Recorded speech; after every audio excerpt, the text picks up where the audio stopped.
First Love by Ivan Turgenev. Translated by Constance Garnett.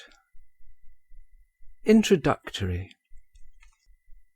The party had long ago broken up. The clock struck 12:30. There was left in the room only the master of the house and Sergei Nikolaevitch and Vladimir Petrovitch. The master of the house rang and ordered the remains of the supper to be cleared away. "And so it's settled," he observed, sitting back farther in his easy chair and lighting a cigar. "Each of us is to tell the story of his first love. It's your turn, Sergei Nikolaevitch." Sergei Nikolaevitch, a round little man with a plump, light-complexioned face, gazed first at the master of the house, then raised his eyes to the ceiling. "I had no first love," he said at last. "I began with the second." "How was that?" "It's very simple. I was 18 when I had my first flirtation with a charming young lady, but I courted her just as though it were nothing new to me, just as I courted others later on. To speak accurately, the first and last time I was in love was with my nurse, when I was 6 years old. But that's in the remote past. The details of our relations have slipped out of my memory, and even if I remembered them, whom could they interest?"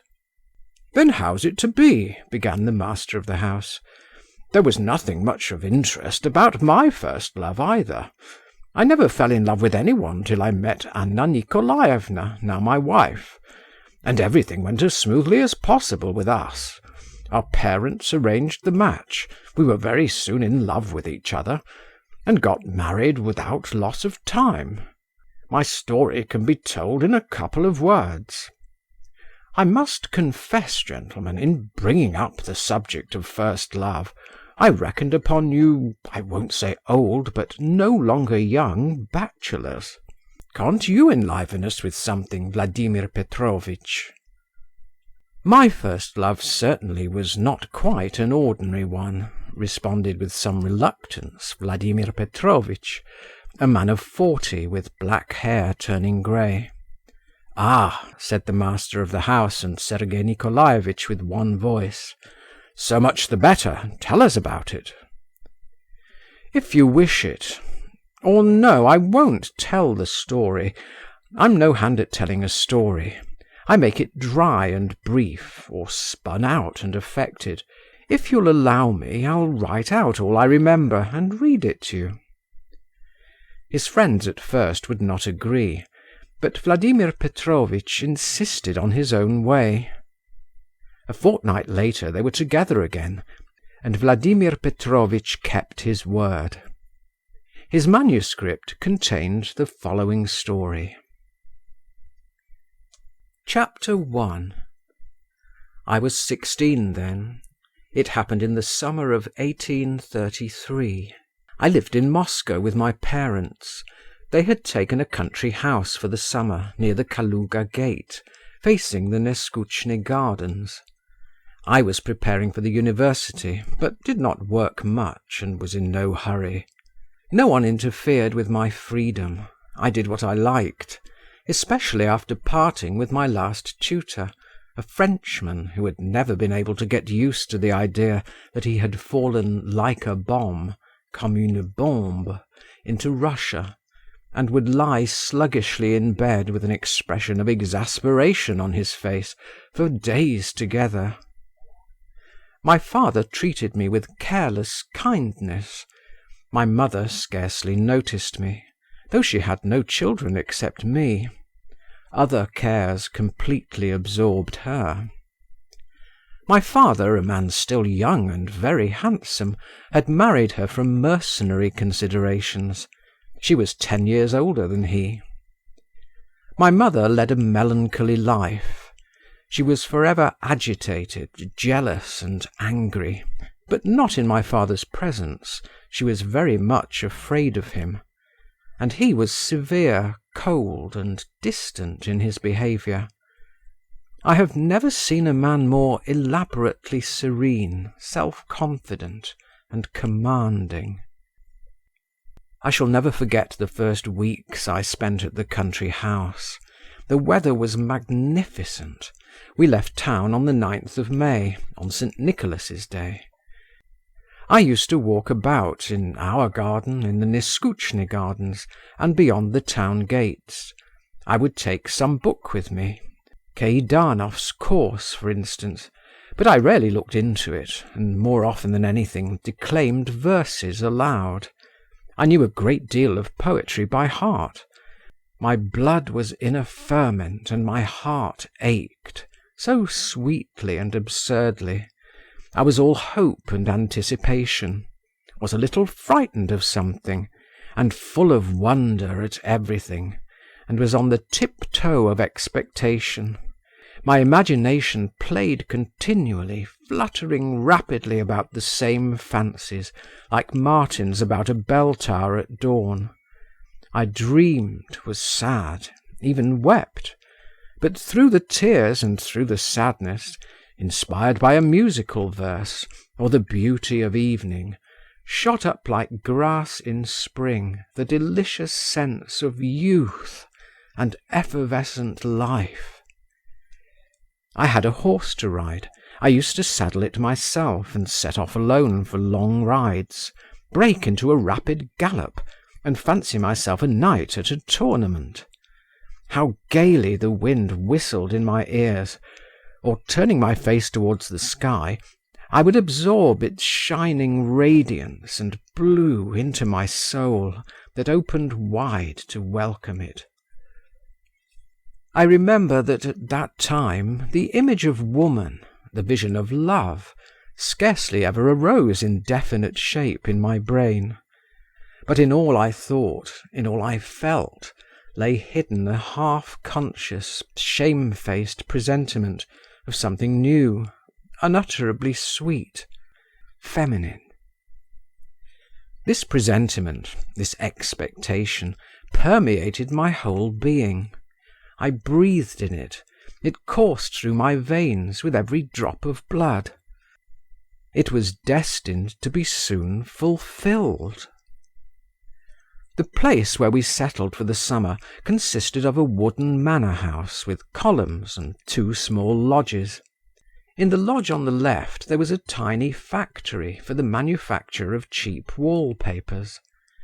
I had more than once strolled that way to look at about a dozen thin and dishevelled boys with greasy smocks and warm faces, who were perpetually jumping onto wooden levers that pressed down the square blocks of the press, and so by the weight of their feeble bodies struck off the variegated patterns of the wallpapers.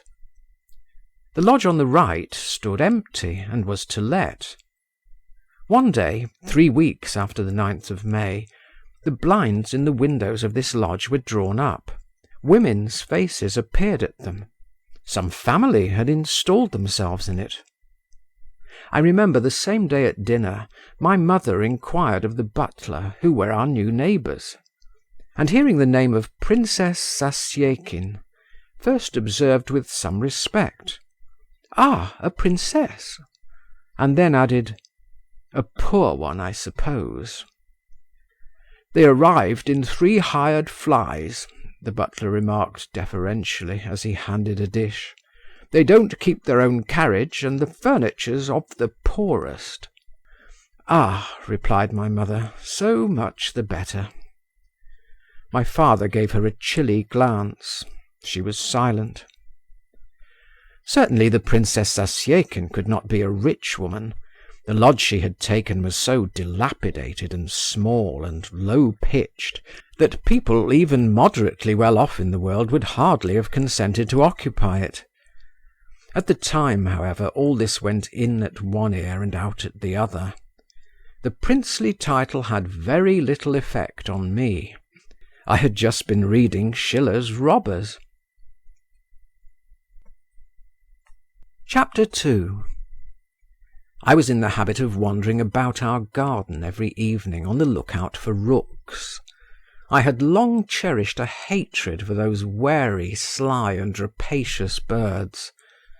On the day of which I have been speaking, I went as usual into the garden, and after patrolling all the walks without success, the rooks knew me and merely cawed spasmodically at a distance, I chanced to go close to the low fence which separated our domain from the narrow strip of garden stretching beyond the lodge to the right and belonging to it. I was walking along, my eyes on the ground. Suddenly I heard a voice. I looked across the fence and was thunderstruck. I was confronted with a curious spectacle. A few paces from me on the grass, between the green raspberry bushes, stood a tall, slender girl in a striped pink dress, with a white kerchief on her head. 4 young men were close round her, and she was slapping them by turns on the forehead with those small grey flowers, the name of which I don't know. Though they are well known to children, the flowers form little bags and burst open with a pop when you strike them against anything hard. The young men presented their foreheads so eagerly, and in the gestures of the girl, I saw her in profile, there was something so fascinating, imperious, caressing, mocking, and charming, that I almost cried out with admiration and delight, and would, I thought, have given everything in the world on the spot, only to have had those exquisite fingers strike me on the forehead. My gun slipped onto the grass. I forgot everything. I devoured with my eyes the graceful shape and neck and lovely arms, and the slightly disordered fair hair under the white kerchief, and the half-closed clever eye, and the eyelashes, and the soft cheek beneath them. "Young man! Hey, young man!" said a voice suddenly near me. "Is it quite permissible to stare so at unknown young ladies?" I started. I was struck dumb. Near me, the other side of the fence, stood a man with close-cropped black hair, looking ironically at me. At the same instant the girl too turned towards me. I caught sight of big grey eyes in a bright mobile face, and the whole face suddenly quivered and laughed. There was a flash of white teeth, a droll lifting of the eyebrows. I crimsoned, picked up my gun from the ground, and pursued by a musical but not ill-natured laugh, fled to my own room, flung myself on the bed and hid my face in my hands. My heart was fairly leaping. I was greatly ashamed and overjoyed. I felt an excitement I had never known before. After a rest I brushed my hair, washed, and went downstairs to tea. The image of the young girl floated before me. My heart was no longer leaping, but was full of a sort of sweet oppression. "What's the matter?" my father asked me all at once. "Have you killed a rook?" I was on the point of telling him all about it, but I checked myself and merely smiled to myself. As I was going to bed, I rotated, I don't know why, 3 times on one leg, pomaded my hair, got into bed, and slept like a top all night. Before morning I woke up for an instant, raised my head, looked round me in ecstasy, and fell asleep again. Chapter 3. How can I make their acquaintance? Was my first thought when I waked in the morning. I went out in the garden before morning tea, but I did not go too near the fence, and saw no one. After drinking tea, I walked several times up and down the street before the house, and looked into the windows from a distance. I fancied her face at a curtain, and I hurried away in alarm. I must make her acquaintance, though, I thought, pacing distractedly about the sandy plain that stretches before Neskutchny Park. But how? That is the question. I recalled the minutest details of our meeting yesterday. I had, for some reason or other, a particularly vivid recollection of how she had laughed at me. But while I racked my brains and made various plans, fate had already provided for me. In my absence, my mother had received from her new neighbour a letter on grey paper, sealed with brown wax, such as is only used in notices from the post office or on the corks of bottles of cheap wine. In this letter, which was written in illiterate language and in a slovenly hand, the princess begged my mother to use her powerful influence in her behalf. My mother, in the words of the princess, was very intimate with persons of high position, upon whom her fortunes and her children's fortunes depended, as she had some very important business in hand. "I address myself to you," she wrote, "as one gentlewoman to another gentlewoman, and for that reason am glad to avail myself of the opportunity." Concluding, she begged my mother's permission to call upon her. I found my mother in an unpleasant state of indecision. My father was not at home, and she had no one of whom to ask advice. Not to answer a gentlewoman, and a princess into the bargain, was impossible. But my mother was in a difficulty as to how to answer her.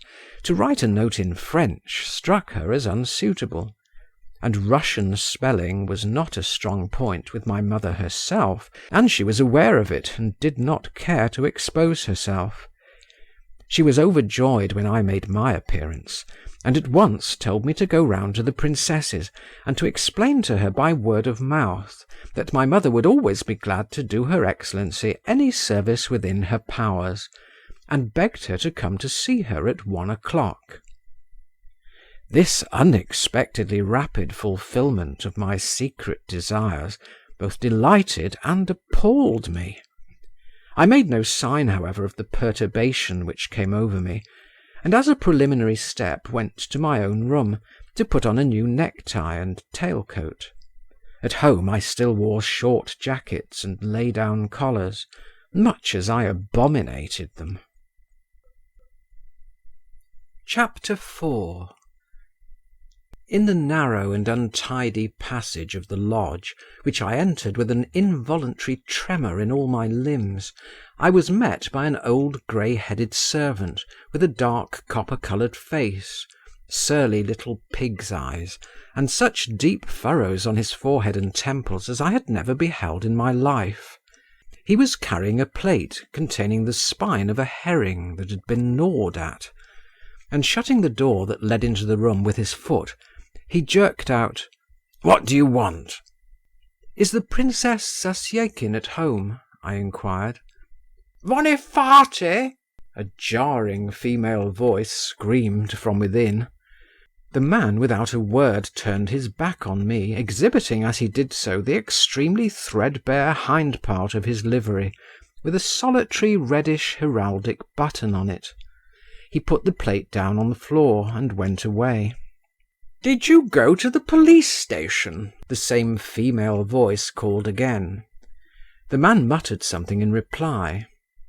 Has someone come?" I heard again. "The young gentleman from next door. Ask him in, then." "Will you step into the drawing-room?" said the servant, making his appearance once more, and picking up the plate from the floor. I mastered my emotions and went into the drawing-room.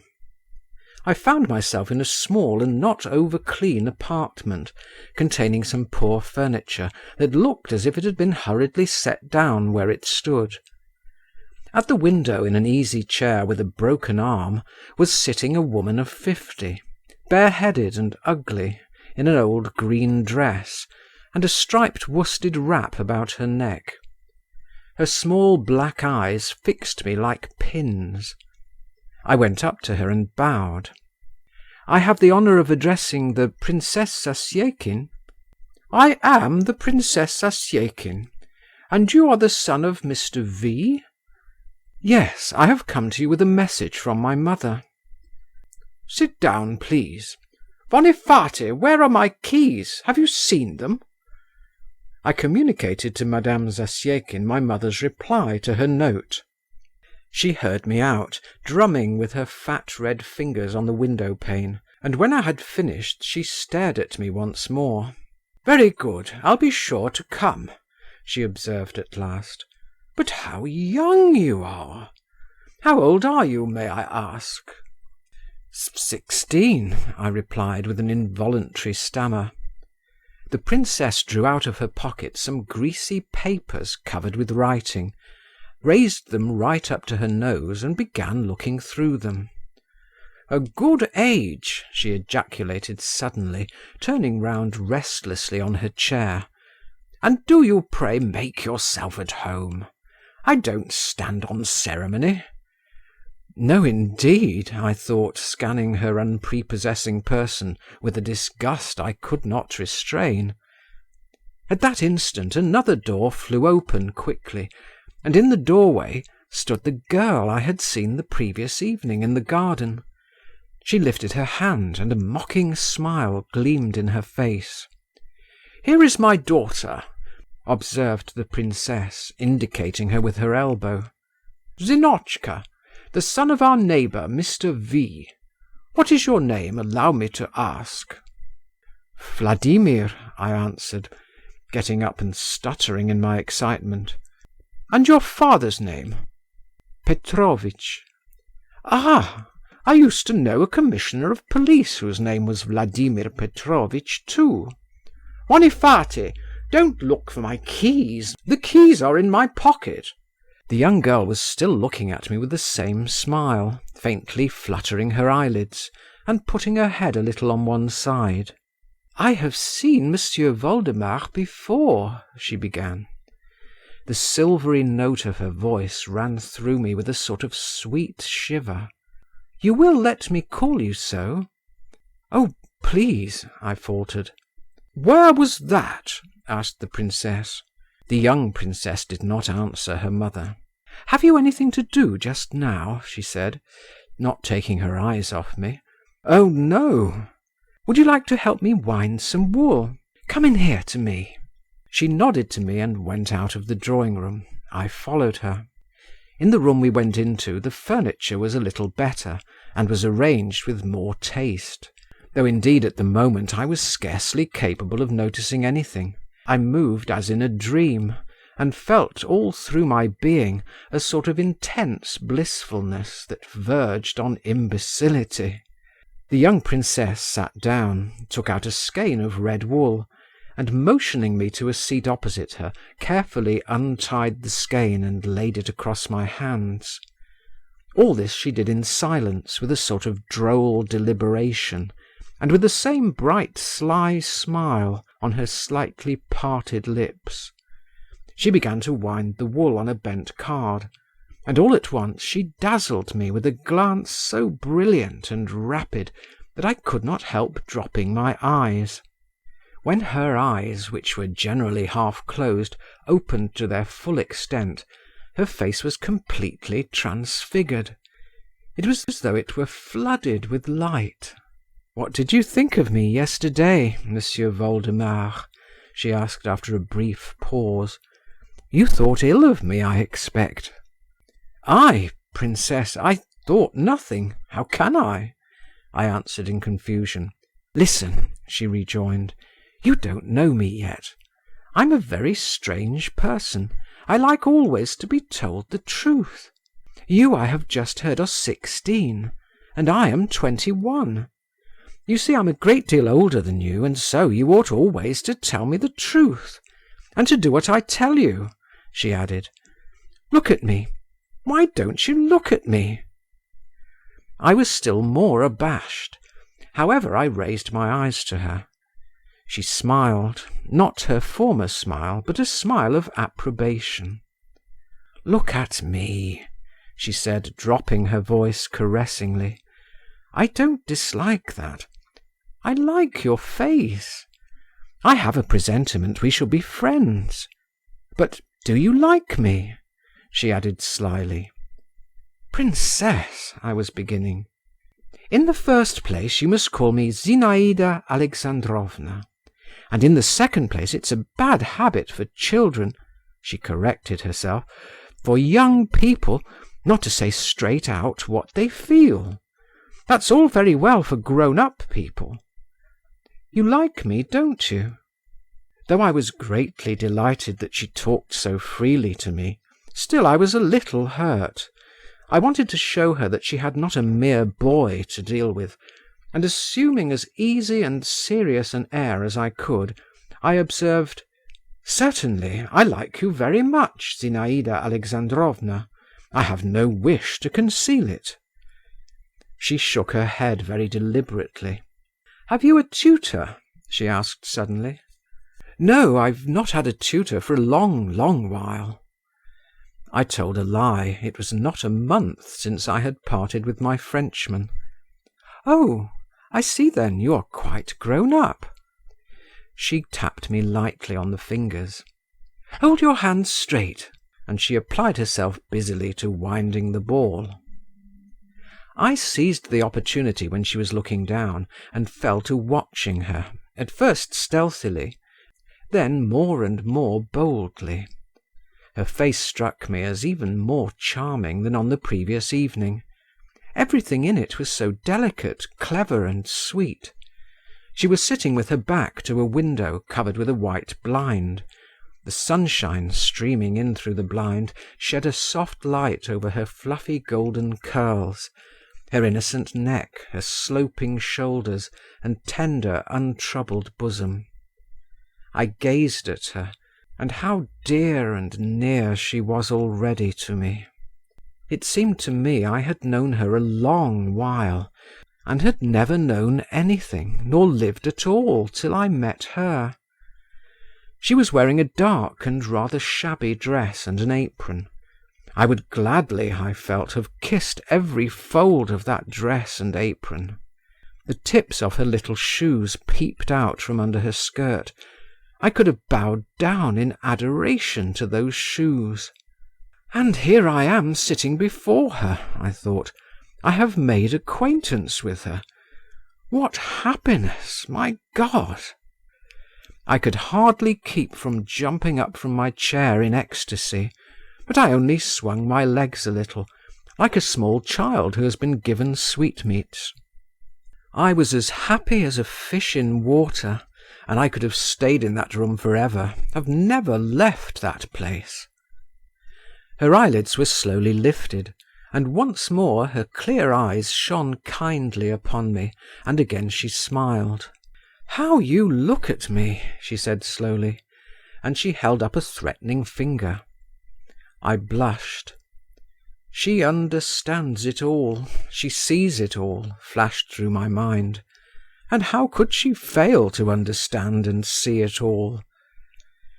All at once there was a sound in the next room, the clink of a sabre. "Zina!" screamed the princess in the drawing-room. "Byelovzorov has brought you a kitten." "A kitten!" cried Zinaïda, and getting up from her chair impetuously, she flung the ball of worsted on my knees and ran away. I too got up, and laying the skein and the ball of wool on the window-sill, I went into the drawing-room and stood still, hesitating. In the middle of the room a tabby kitten was lying with outstretched paws. Zinaïda was on her knees before it, cautiously lifting up its little face. Near the old princess, and filling up almost the whole space between the two windows, was a flaxen, curly-headed young man, a hussar, with a rosy face and prominent eyes. "What a funny little thing," Zinaïda was saying, "and its eyes are not grey but green, and what long ears! Thank you, Viktor Yegoritch, you are very kind." The hussar, in whom I recognized one of the young men I had seen the evening before, smiled and bowed with a clink of his spurs and a jingle of the chain of his sabre. "You were pleased to say yesterday that you wished to possess a tabby kitten with long ears, so I obtained it. Your word is law." And he bowed again. The kitten gave a feeble mew and began sniffing the ground. "It's hungry," cried Zinaïda. "Bonifati, Sonia, bring some milk." A maid in an old yellow gown with a faded kerchief at her neck came in with a saucer of milk and set it before the kitten. The kitten started, blinked, and began lapping. "What a pink little tongue it has," remarked Zinaïda, putting her head almost on the ground and peeping at it sideways under its very nose. The kitten, having had enough, began to purr and move its paws affectedly. Zinaïda got up, and turning to the maid, said carelessly, "Take it away." "For the kitten, your little hand," said the hussar, with a simper and a shrug of his strongly built frame, which was tightly buttoned up in a new uniform. "Both," replied Zinaïda, and she held out her hands to him. While he was kissing them, she looked at me over his shoulder. I stood stock still in the same place, and did not know whether to laugh, to say something, or to be silent. Suddenly, through the open door into the passage, I caught sight of our footman, Fyodor. He was making signs to me. Mechanically, I went out to him. "What do you want?" I asked. "Your mamma has sent for you," he said in a whisper. "She is angry that you have not come back with the answer." "Why, have I been here long?" "Over an hour." "Over an hour," I repeated unconsciously, and going back to the drawing-room I began to make bows and scrape with my heels. "Where are you off to?" the young princess asked, glancing at me from behind the hussar. "I must go home. So I am to say," I added, addressing the old lady, "that you will come to us about 2. "Do you say so, my good sir?" The princess hurriedly pulled out her snuff-box and took snuff so loudly that I positively jumped. "Do you say so?" she repeated, blinking tearfully and sneezing. I bowed once more, turned, and went out of the room, with that sensation of awkwardness in my spine which a very young man feels when he knows he is being looked at from behind. "Mind you come and see us again, Monsieur Voldemar," Zinaïda called, and she laughed again.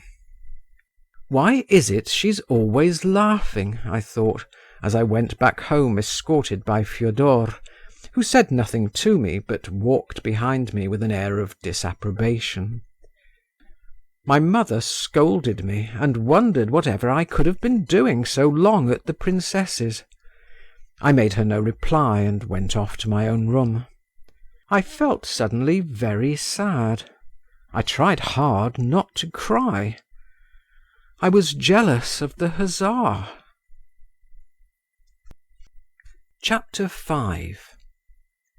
The princess called on my mother as she had promised, and made a disagreeable impression on her. I was not present at their interview, but at table my mother told my father that this Princess Zasyekin struck her as a femme très vulgaire, that she had quite worn her out, begging her to interest Prince Sergei in their behalf, that she seemed to have no end of lawsuits and affairs on hand, de vilaines affaires d'argent, and must be a very troublesome and litigious person. My mother added, however, that she had asked her and her daughter to dinner the next day. Hearing the word daughter, I buried my nose in my plate, for after all she was a neighbour and a person of title. Upon this my father informed my mother that he remembered now who this lady was, that he had in his youth known the deceased Prince Zasyekin, a very well-bred but frivolous and absurd person, that he had been nicknamed in society Le Parisien, from having lived a long while in Paris, that he had been very rich, but had gambled away all his property, and for some unknown reason, probably for money, though indeed he might have chosen better if so, my father added with a cold smile, he had married the daughter of an agent, and after his marriage had entered upon speculations and ruined himself utterly.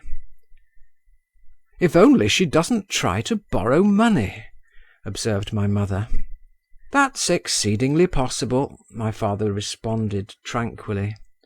"Does she speak French?" "Very badly." It's of no consequence, anyway. I think you said you had asked the daughter, too. Someone was telling me she was a very charming and cultivated girl." "Ah, then she can't take after her mother." "Nor her father either," rejoined my father. "He was cultivated indeed, but a fool." My mother sighed and sank into thought. My father said no more. I felt very uncomfortable during this conversation. After dinner I went into the garden, but without my gun. I swore to myself that I would not go near the Zasyekins' garden. But an irresistible force drew me thither, and not in vain. I had hardly reached the fence when I caught sight of Zinaïda. This time she was alone. She held a book in her hands and was coming slowly along the path. She did not notice me. I almost let her pass by, but all at once I changed my mind and coughed. She turned round, but did not stop, pushed back with one hand the broad blue ribbon of her round straw hat, looked at me, smiled slowly, and again bent her eyes on the book. I took off my cap, and after hesitating a moment, walked away with a heavy heart. Que suis-je pour elle? I thought, God knows why, in French. Familiar footsteps sounded behind me. I looked round. My father came up to me with his light, rapid walk. "Is that the young princess?" he asked me. "Yes." "Why, do you know her?" "I saw her this morning at the princess's." My father stopped, and turning sharply on his heel, went back. When he was on a level with Zinaïda, he made her a courteous bow. She too bowed to him with some astonishment on her face, and dropped her book. I saw how she looked after him. My father was always irreproachably dressed, simple and in a style of his own. But his figure had never struck me as more graceful, never had his grey hat sat more becomingly on his curls, which were scarcely perceptibly thinner than they had once been. I bent my steps towards Zinaïda, but she did not even glance at me. She picked up her book again and went away. End of chapter 5. Chapter 6. The whole evening and the following day I spent in a sort of dejected apathy. I remember I tried to work and took up Keidanov, but the boldly printed lines and pages of the famous textbook passed before my eyes in vain. I read 10 times over the words, "Julius Caesar was distinguished by warlike courage." I did not understand anything and threw the book aside. Before dinner time I pomaded myself once more, and once more put on my tail-coat and necktie. "What's that for?" my mother demanded. "You're not a student yet, and God knows whether you'll get through the examination. And you've not long had a new jacket. You can't throw it away." "There will be visitors," I murmured, almost in despair. "What nonsense! Fine visitors indeed." I had to submit. I changed my tail-coat for my jacket, but I did not take off the necktie. The princess and her daughter made their appearance half an hour before dinner-time. The old lady had put on, in addition to the green dress with which I was already acquainted, a yellow shawl, and an old-fashioned cap adorned with flame-coloured ribbons. She began talking at once about her money difficulties, sighing, complaining of her poverty, and imploring assistance. But she made herself at home. She took snuff as noisily, and fidgeted and lolled about in her chair as freely as ever. It never seemed to have struck her that she was a princess.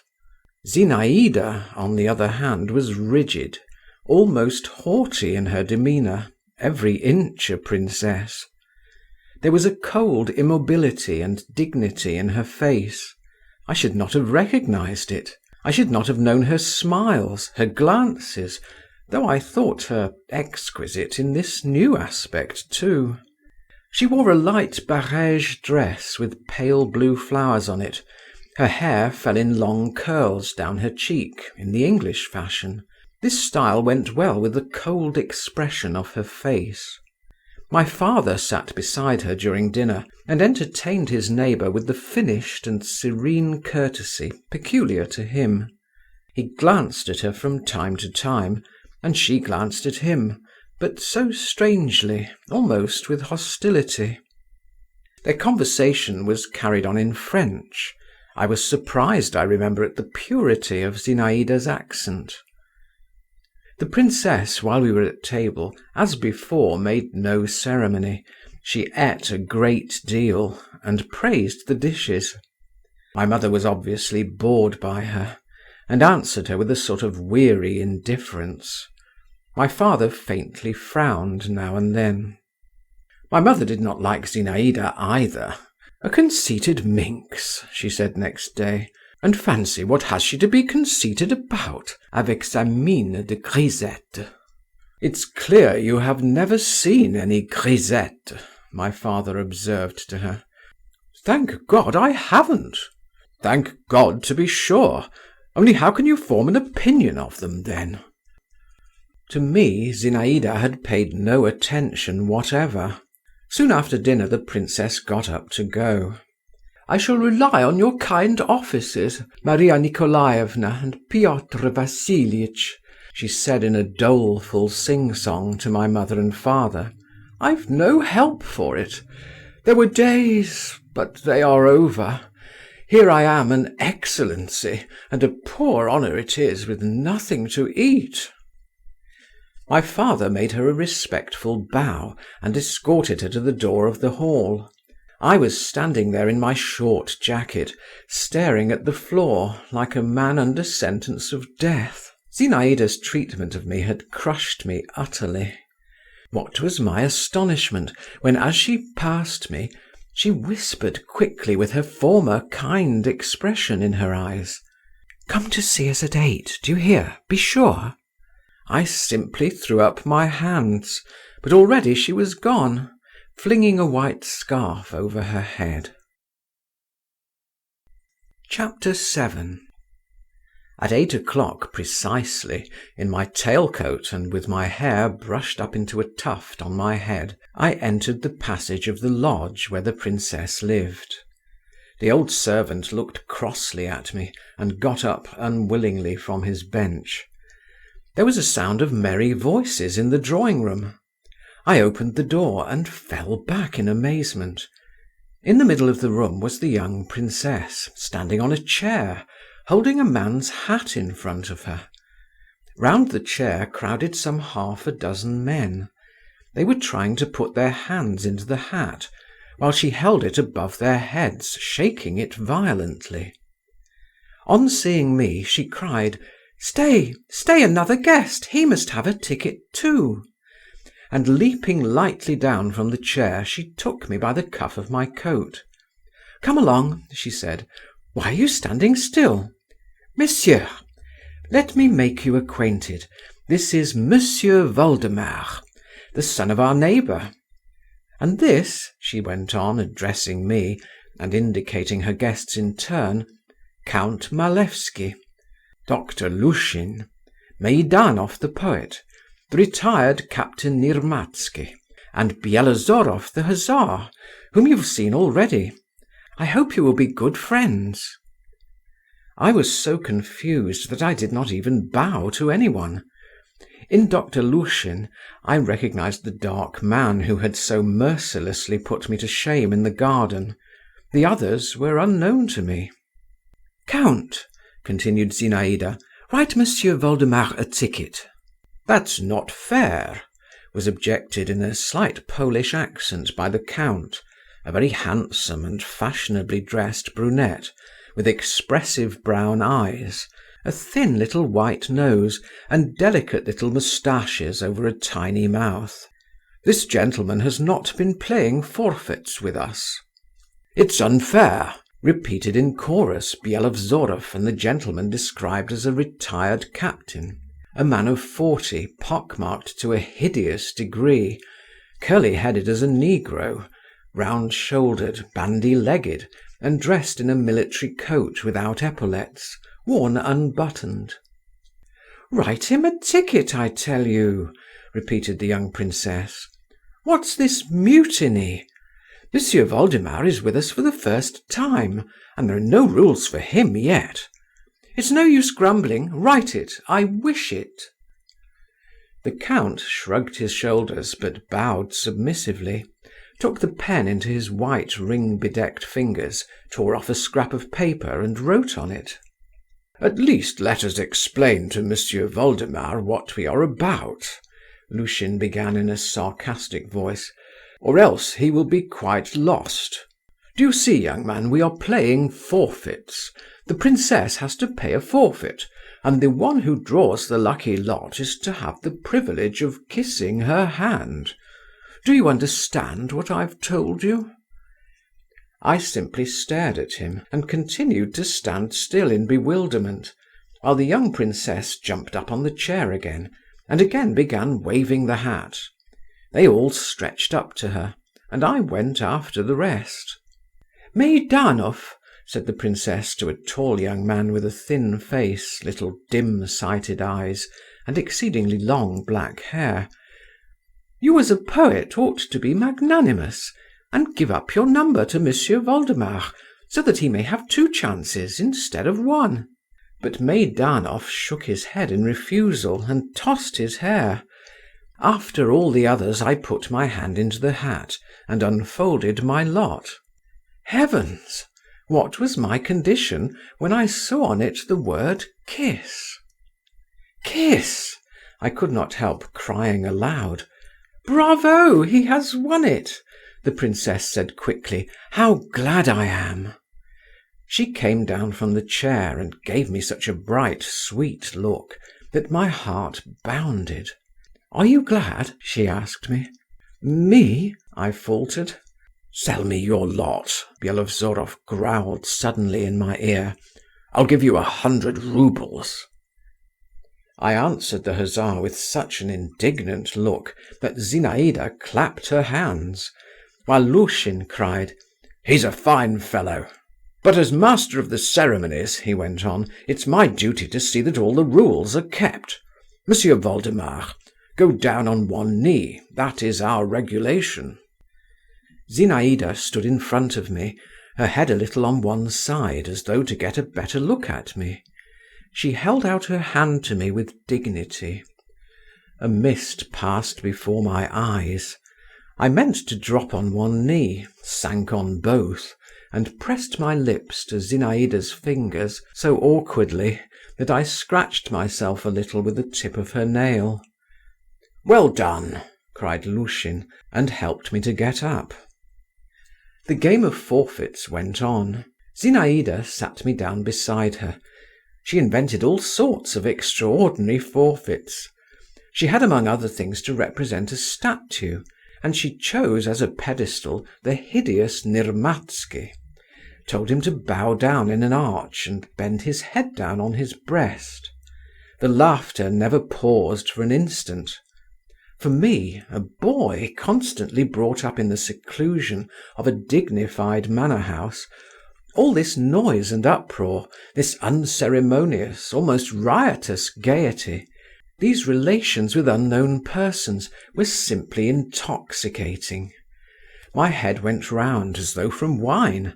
I began laughing and talking louder than the others, so much so that the old princess, who was sitting in the next room with some sort of clerk from the Tversky gate, invited by her for consultation on business, positively came in to look at me. But I felt so happy that I did not mind anything. I didn't care a straw for anyone's jeers or dubious looks. Zinaïda continued to show me a preference, and kept me at her side. In one forfeit I had to sit by her, both hidden under one silk handkerchief. I was to tell her my secret.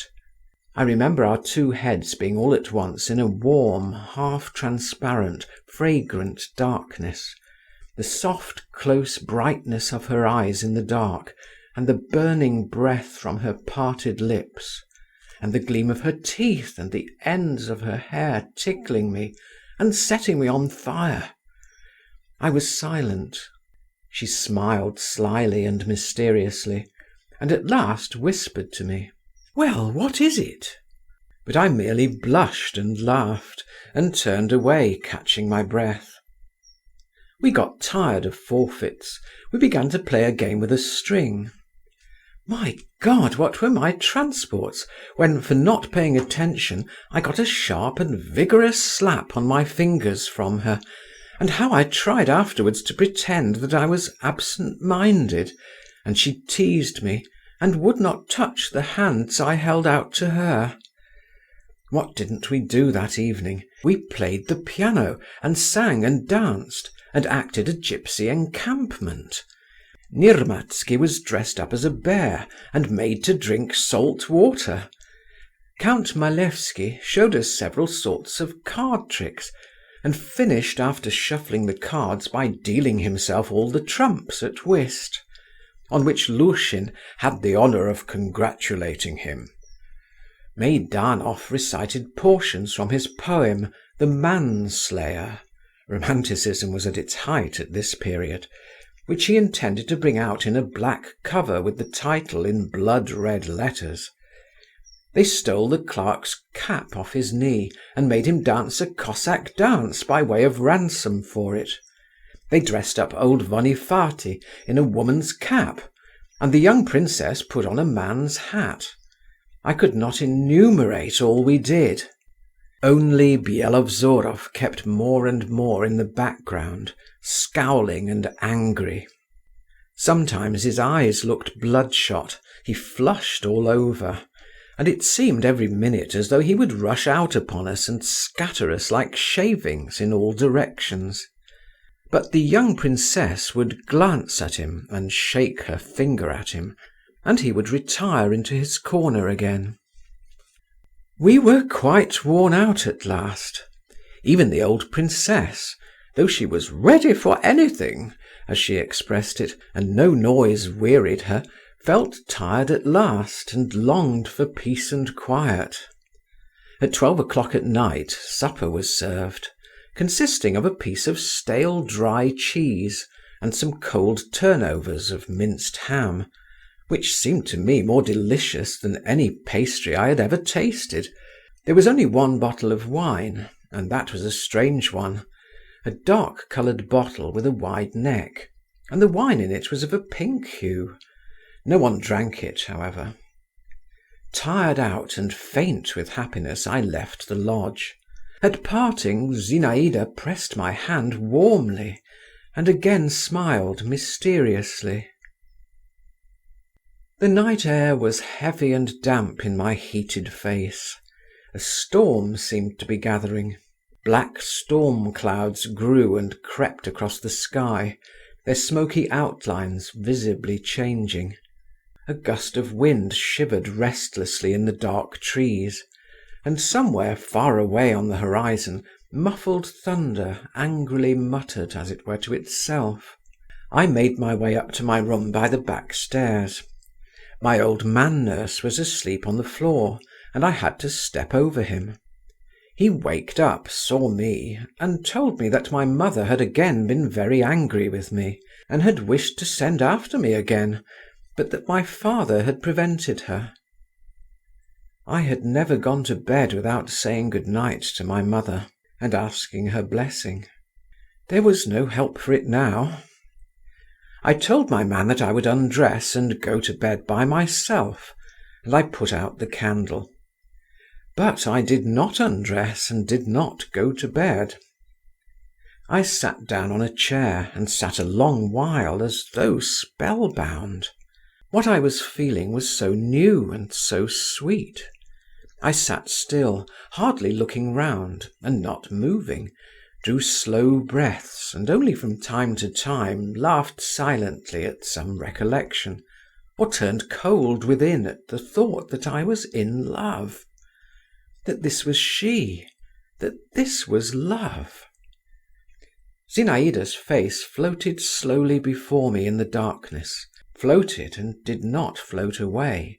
Her lips still wore the same enigmatic smile, her eyes watched me, a little from one side, with a questioning, dreamy, tender look, as at the instant of parting from her.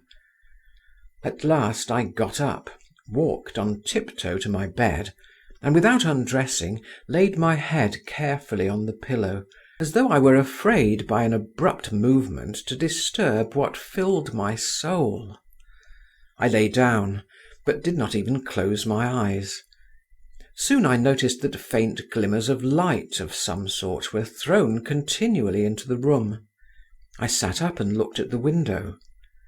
The window frame could be clearly distinguished from the mysteriously and dimly lighted panes. It is a storm, I thought, and a storm it really was, but it was raging so very far away that the thunder could not be heard.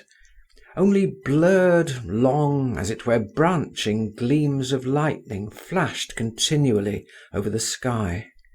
It was not flashing, though, so much as quivering and twitching like the wing of a dying bird. I got up, went to the window, and stood there till morning. The lightning never ceased for an instant. It was what is called among the peasants a sparrow night. I gazed at the dumb sandy plain, at the dark mass of the Neskutchny gardens, at the yellowish facades of the distant buildings, which seemed to quiver too at each faint flash. I gazed and could not turn away. These silent lightning flashes, these gleams, seemed in response to the secret silent fires which were aglow within me. Morning began to dawn. The sky was flushed in patches of crimson. As the sun came nearer, the lightning grew gradually paler and ceased. The quivering gleams were fewer and fewer, and vanished at last, drowned in the sobering positive light of the coming day. And my lightning flashes vanished too. I felt great weariness and peace. But Zinaïda's image still floated triumphant over my soul. But it too, this image, seemed more tranquil. Like a swan rising out of the reeds of a bog, it stood out from the other unbeautiful figures surrounding it, and as I fell asleep I flung myself before it in farewell, trusting adoration. Oh, sweet emotions, gentle harmony, goodness and peace of the softened heart, melting bliss of the first raptures of love. Where are they? Where are they? Chapter 8. The next morning, when I came down to tea, my mother scolded me. Less severely, however, than I had expected, and made me tell her how I had spent the previous evening. I answered her in few words, omitting many details, and tried to give the most innocent air to everything. "Anyway, they're people who are not comme il faut," my mother commented, "and you've no business to be hanging about there, instead of preparing yourself for the examination and doing your work." As I was well aware that my mother's anxiety about my studies was confined to these few words, I did not feel it necessary to make any rejoinder. But after morning tea was over, my father took me by the arm, and turning into the garden with me, forced me to tell him all I had seen at the Zasyekins'. A curious influence my father had over me, and curious were the relations existing between us. He took hardly any interest in my education, but he never hurt my feelings. He respected my freedom.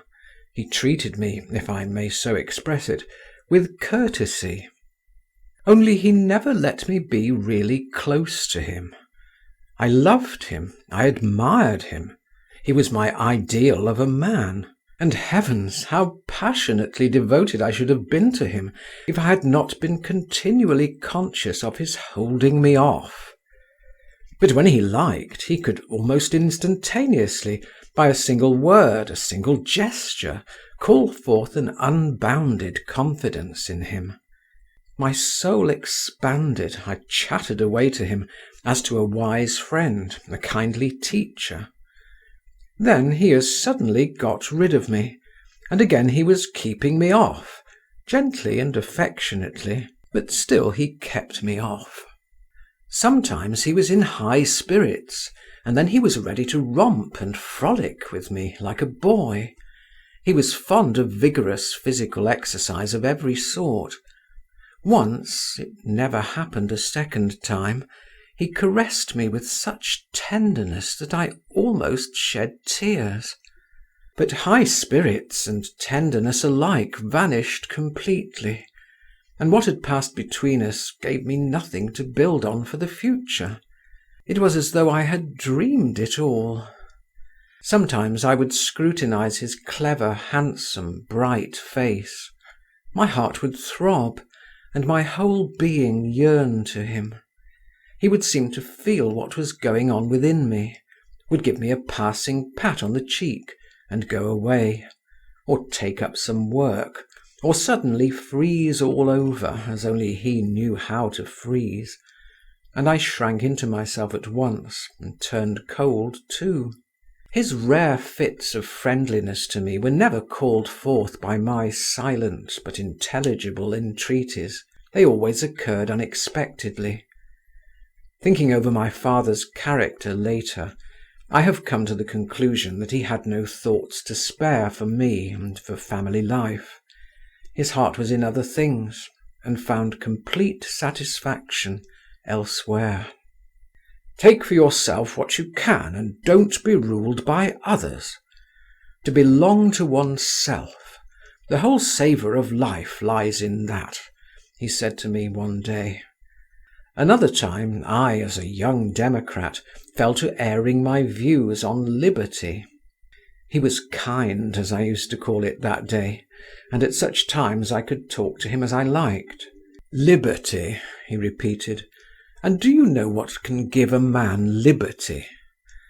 What? Will, his own will, and it gives power, which is better than liberty. Know how to will, and you will be free, and will lead. My father before all, and above all, desired to live. And lived. Perhaps he had a presentiment that he would not have long to enjoy the savour of life. He died at 42. I described my evening at the Zasyekins' minutely to my father. Half attentively, half carelessly, he listened to me, sitting on a garden seat, drawing in the sand with his cane. Now and then he laughed, shot bright, droll glances at me, and spurred me on with short questions and assents. At first I could not bring myself even to utter the name of Zinaïda. But I could not restrain myself long, and began singing her praises. My father still laughed. Then he grew thoughtful, stretched, and got up. I remembered that as he came out of the house, he had ordered his horse to be saddled. He was a splendid horseman, and long before Rarey had the secret of breaking in the most vicious horses. "Shall I come with you, father?" I asked. "No," he answered, and his face resumed its ordinary expression of friendly indifference. "Go alone if you like, and tell the coachman I'm not going." He turned his back on me and walked rapidly away. I looked after him. He disappeared through the gates. I saw his hat moving along beside the fence. He went into the Zasyekins. He stayed there not more than an hour, but then departed at once for the town, and did not return home till evening. After dinner I went myself to the Zasyekins. In the drawing-room I found only the old princess. On seeing me she scratched her head under her cap with a knitting needle, and suddenly asked me, could I copy a petition for her? "With pleasure," I replied, sitting down on the edge of a chair. "Only mind and make the letters bigger. observed the princess, handing me a dirty sheet of paper. "And couldn't you do it today, my good sir?" "Certainly, I will copy it today." The door of the next room was just opened, and in the crack I saw the face of Zinaïda, pale and pensive, her hair flung carelessly back. She stared at me with big chilly eyes, and softly closed the door. "Zina! Zina!" called the old lady. Zinaïda made no response. I took home the old lady's petition and spent the whole evening over it. Chapter 9. My passion dated from that day. I felt at that time, I recollect, something like what a man must feel on entering the service. I had ceased now to be simply a young boy. I was in love. I have said that my passion dated from that day.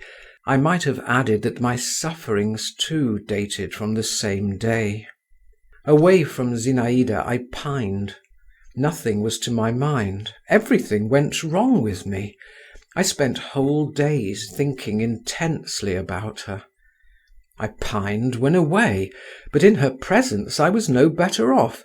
I was jealous. I was conscious of my insignificance. I was stupidly sulky or stupidly abject, and all the same an invincible force drew me to her, and I could not help a shudder of delight whenever I stepped through the doorway of her room. Zinaïda guessed at once that I was in love with her, and indeed I never even thought of concealing it. She amused herself with my passion, made a fool of me, petted and tormented me. There is a sweetness in being the sole source, the autocratic and irresponsible cause of the greatest joy and profoundest pain to another, and I was like wax in Zinaïda's hands. Though indeed I was not the only one in love with her. All the men who visited the house were crazy over her, and she kept them all in leading strings at her feet. It amused her to arouse their hopes and then their fears, to turn them round her finger. She used to call it knocking their heads together, while they never dreamed of offering resistance and eagerly submitted to her. About her whole being, so full of life and beauty, there was a peculiarly bewitching mixture of slyness and carelessness, of artificiality and simplicity, of composure and frolicsomeness. About everything she did or said, about every action of hers, there clung a delicate, fine charm, in which an individual power was manifest at work. And her face was ever changing, working too. It expressed, almost at the same time, irony, dreaminess, and passion. Various emotions, delicate and quick-changing as the shadows of clouds on a sunny day of wind, chased one another continually over her lips and eyes. Each of her adorers was necessary to her. Byelovzorov, whom she sometimes called "my wild beast," and sometimes simply "mine," would gladly have flung himself into the fire for her sake. With little confidence in his intellectual abilities and other qualities, he was forever offering her marriage, hinting that the others were merely hanging about with no serious intention. Meidanov responded to the poetic fibres of her nature. A man of rather cold temperament, like almost all writers, he forced himself to convince her, and perhaps himself, that he adored her, sang her praises in endless verses, and read them to her with a peculiar enthusiasm, at once affected and sincere. She sympathized with him, and at the same time jeered at him a little.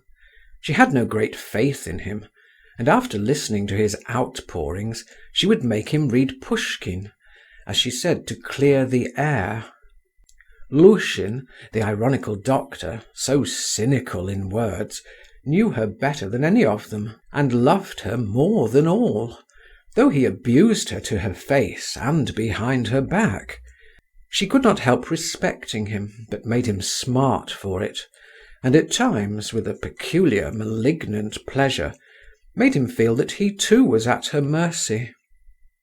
"I'm a flirt, I'm heartless, I'm an actress in my instincts," she said to him one day in my presence. "Well and good. Give me your hand then. I'll stick this pin in it. You'll be ashamed of this young man seeing it. It will hurt you. But you'll laugh for all that, you truthful person." Lushin crimsoned, turned away, bit his lips, but ended by submitting his hand. She pricked it, and he did in fact begin to laugh. And she laughed, thrusting the pin in pretty deeply, and peeping into his eyes, which he vainly strove to keep in other directions. I understood least of all the relations existing between Zinaïda and Count Malevsky. He was handsome, clever, and adroit, but something equivocal, something false in him was apparent even to me, a boy of 16, and I marvelled that Zinaïda did not notice it. But possibly she did notice this element of falsity really, and was not repelled by it. Her irregular education, strange acquaintances and habits, the constant presence of her mother, the poverty and disorder in their house, everything, from the very liberty the young girl enjoyed, with the consciousness of her superiority to the people around her, had developed in her a sort of half-contemptuous carelessness and lack of fastidiousness. At any time anything might happen. Vonifaty might announce that there was no sugar, or some revolting scandal would come to her ears, or her guests would fall to quarrelling among themselves. She would only shake her curls and say, "What does it matter?" and care little enough about it. But my blood, anyway, was sometimes on fire with indignation when Malevsky approached her, with a sly, fox-like action, leaned gracefully on the back of her chair, and began whispering in her ear with a self-satisfied and ingratiating little smile, while she folded her arms across her bosom, looked intently at him, and smiled too, and shook her head. "What induces you to receive Count Malevsky?" I asked her one day. "He has such pretty moustaches," she answered, "but that's rather beyond you. You needn't think I care for him," she said to me another time. "No, I don't care for people I have to look down upon. I must have someone who can master me. But merciful heavens, I hope I may never come across anyone like that. I don't want to be caught in anyone's claws, not for anything." "You'll never be in love, then?" "And you, don't I love you?" she said, and she flicked me on the nose with the tip of her glove. Yes, Zinaïda amused herself hugely at my expense. For 3 weeks I saw her every day, and what she didn't do with me. She rarely came to see us, and I was not sorry for it. In our house she was transformed into a young lady, a young princess, and I was a little overawed by her. I was afraid of betraying myself before my mother. She had taken a great dislike to Zinaïda, and kept a hostile eye upon us. My father I was not so much afraid of. He seemed not to notice me. He talked little to her, but always with special cleverness and significance. I gave up working and reading. I even gave up walking about the neighbourhood and riding my horse. Like a beetle tied by the leg, I moved continually round and round my beloved little lodge. I would gladly have stopped there altogether, it seemed, but that was impossible. My mother scolded me, and sometimes Zinaïda herself drove me away.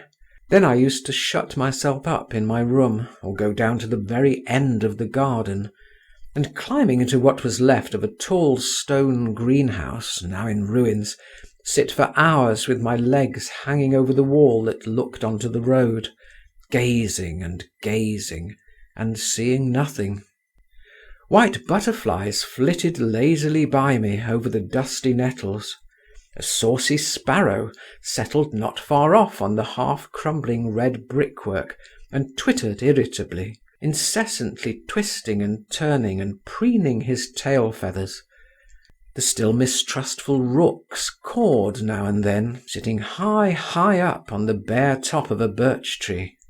The sun and wind played softly on its pliant branches.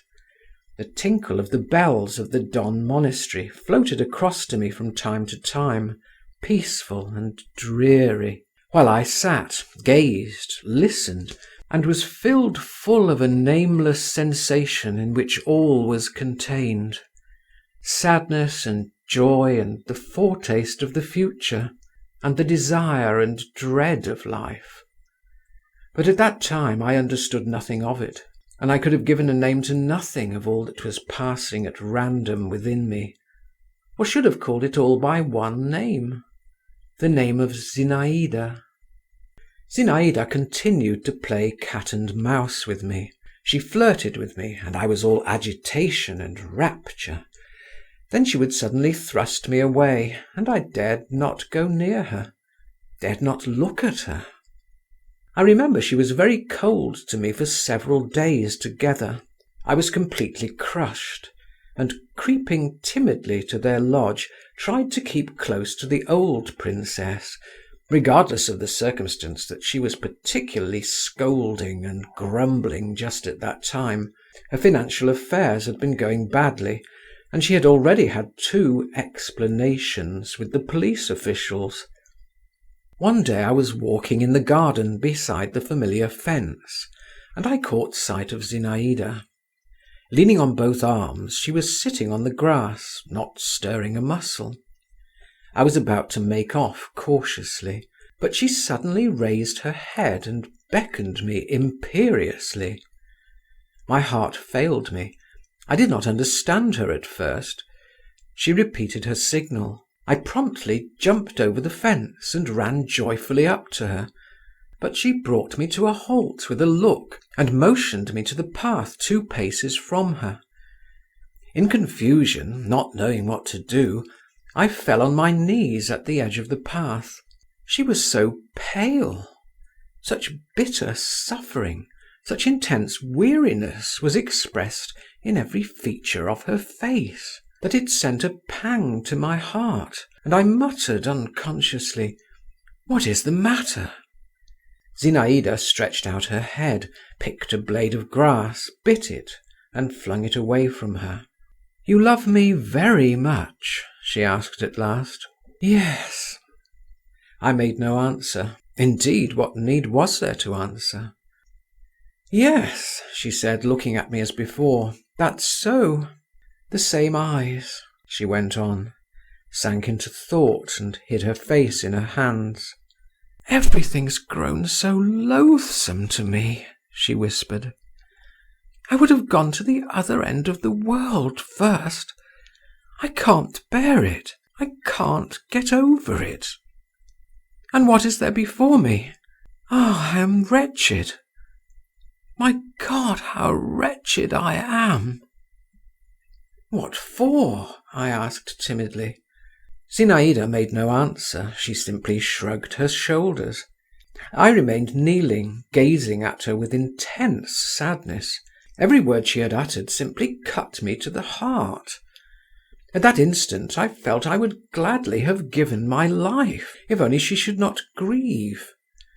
I gazed at her, and though I could not understand why she was wretched, I vividly pictured to myself how in a fit of insupportable anguish she had suddenly come out into the garden and sunk to the earth as though mown down by a scythe.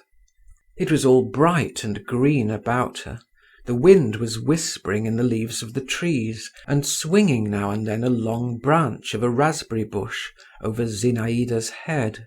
There was a sound of the cooing of doves, and the bees hummed, flying low over the scanty grass. Overhead the sun was radiantly blue, while I was so sorrowful.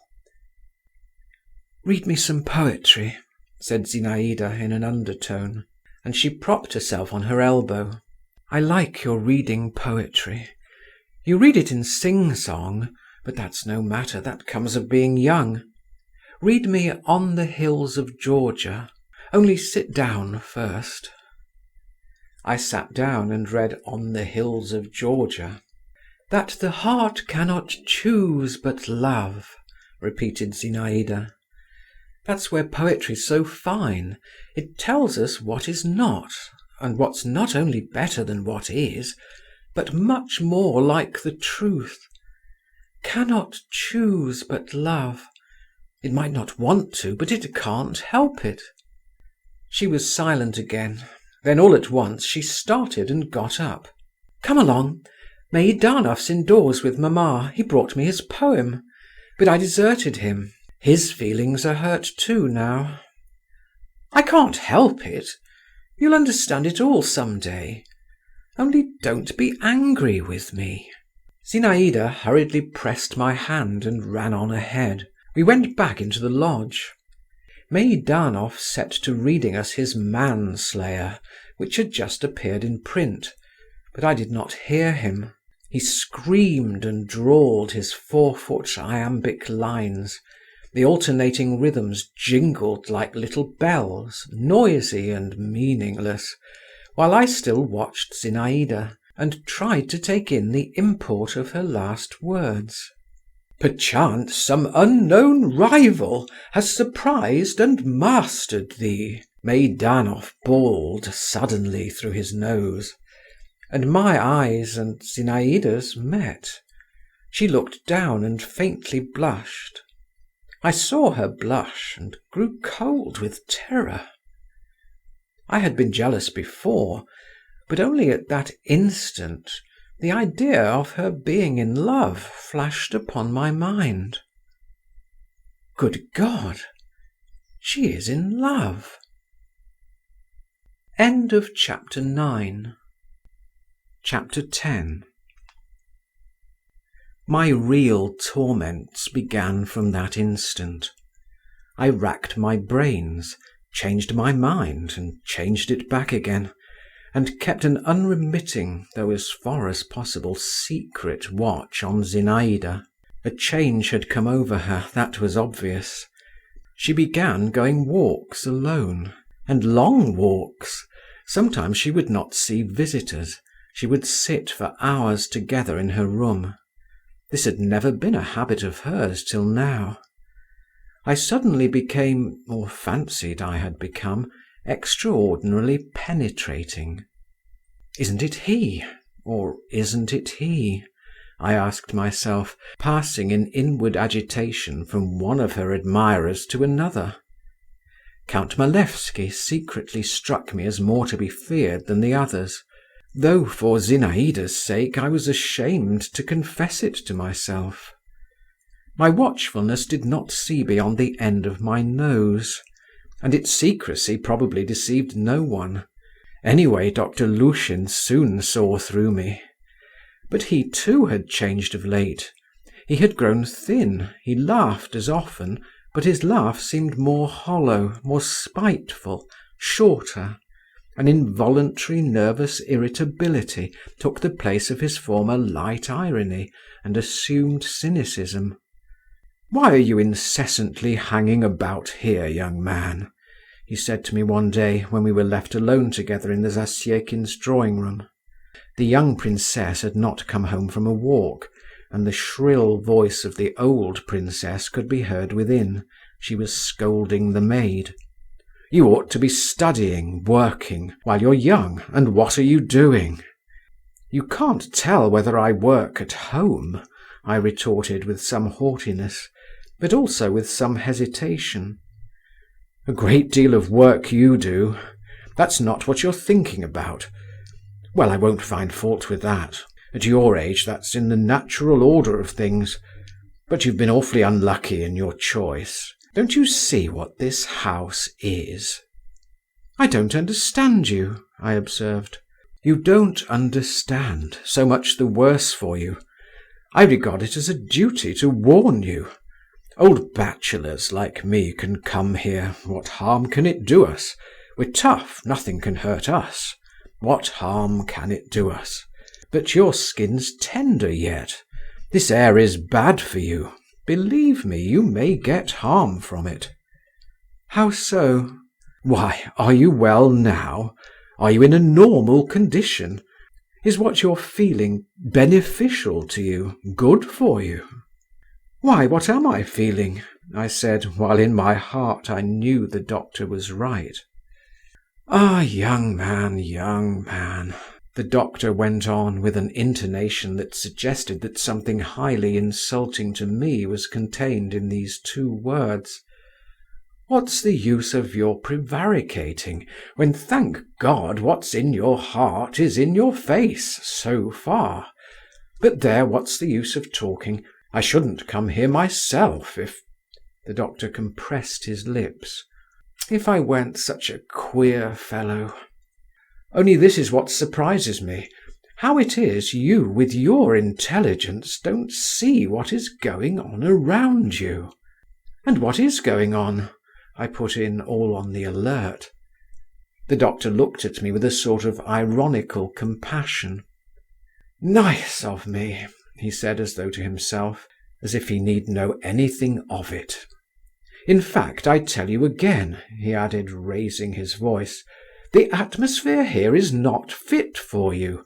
You like being here, but what of that?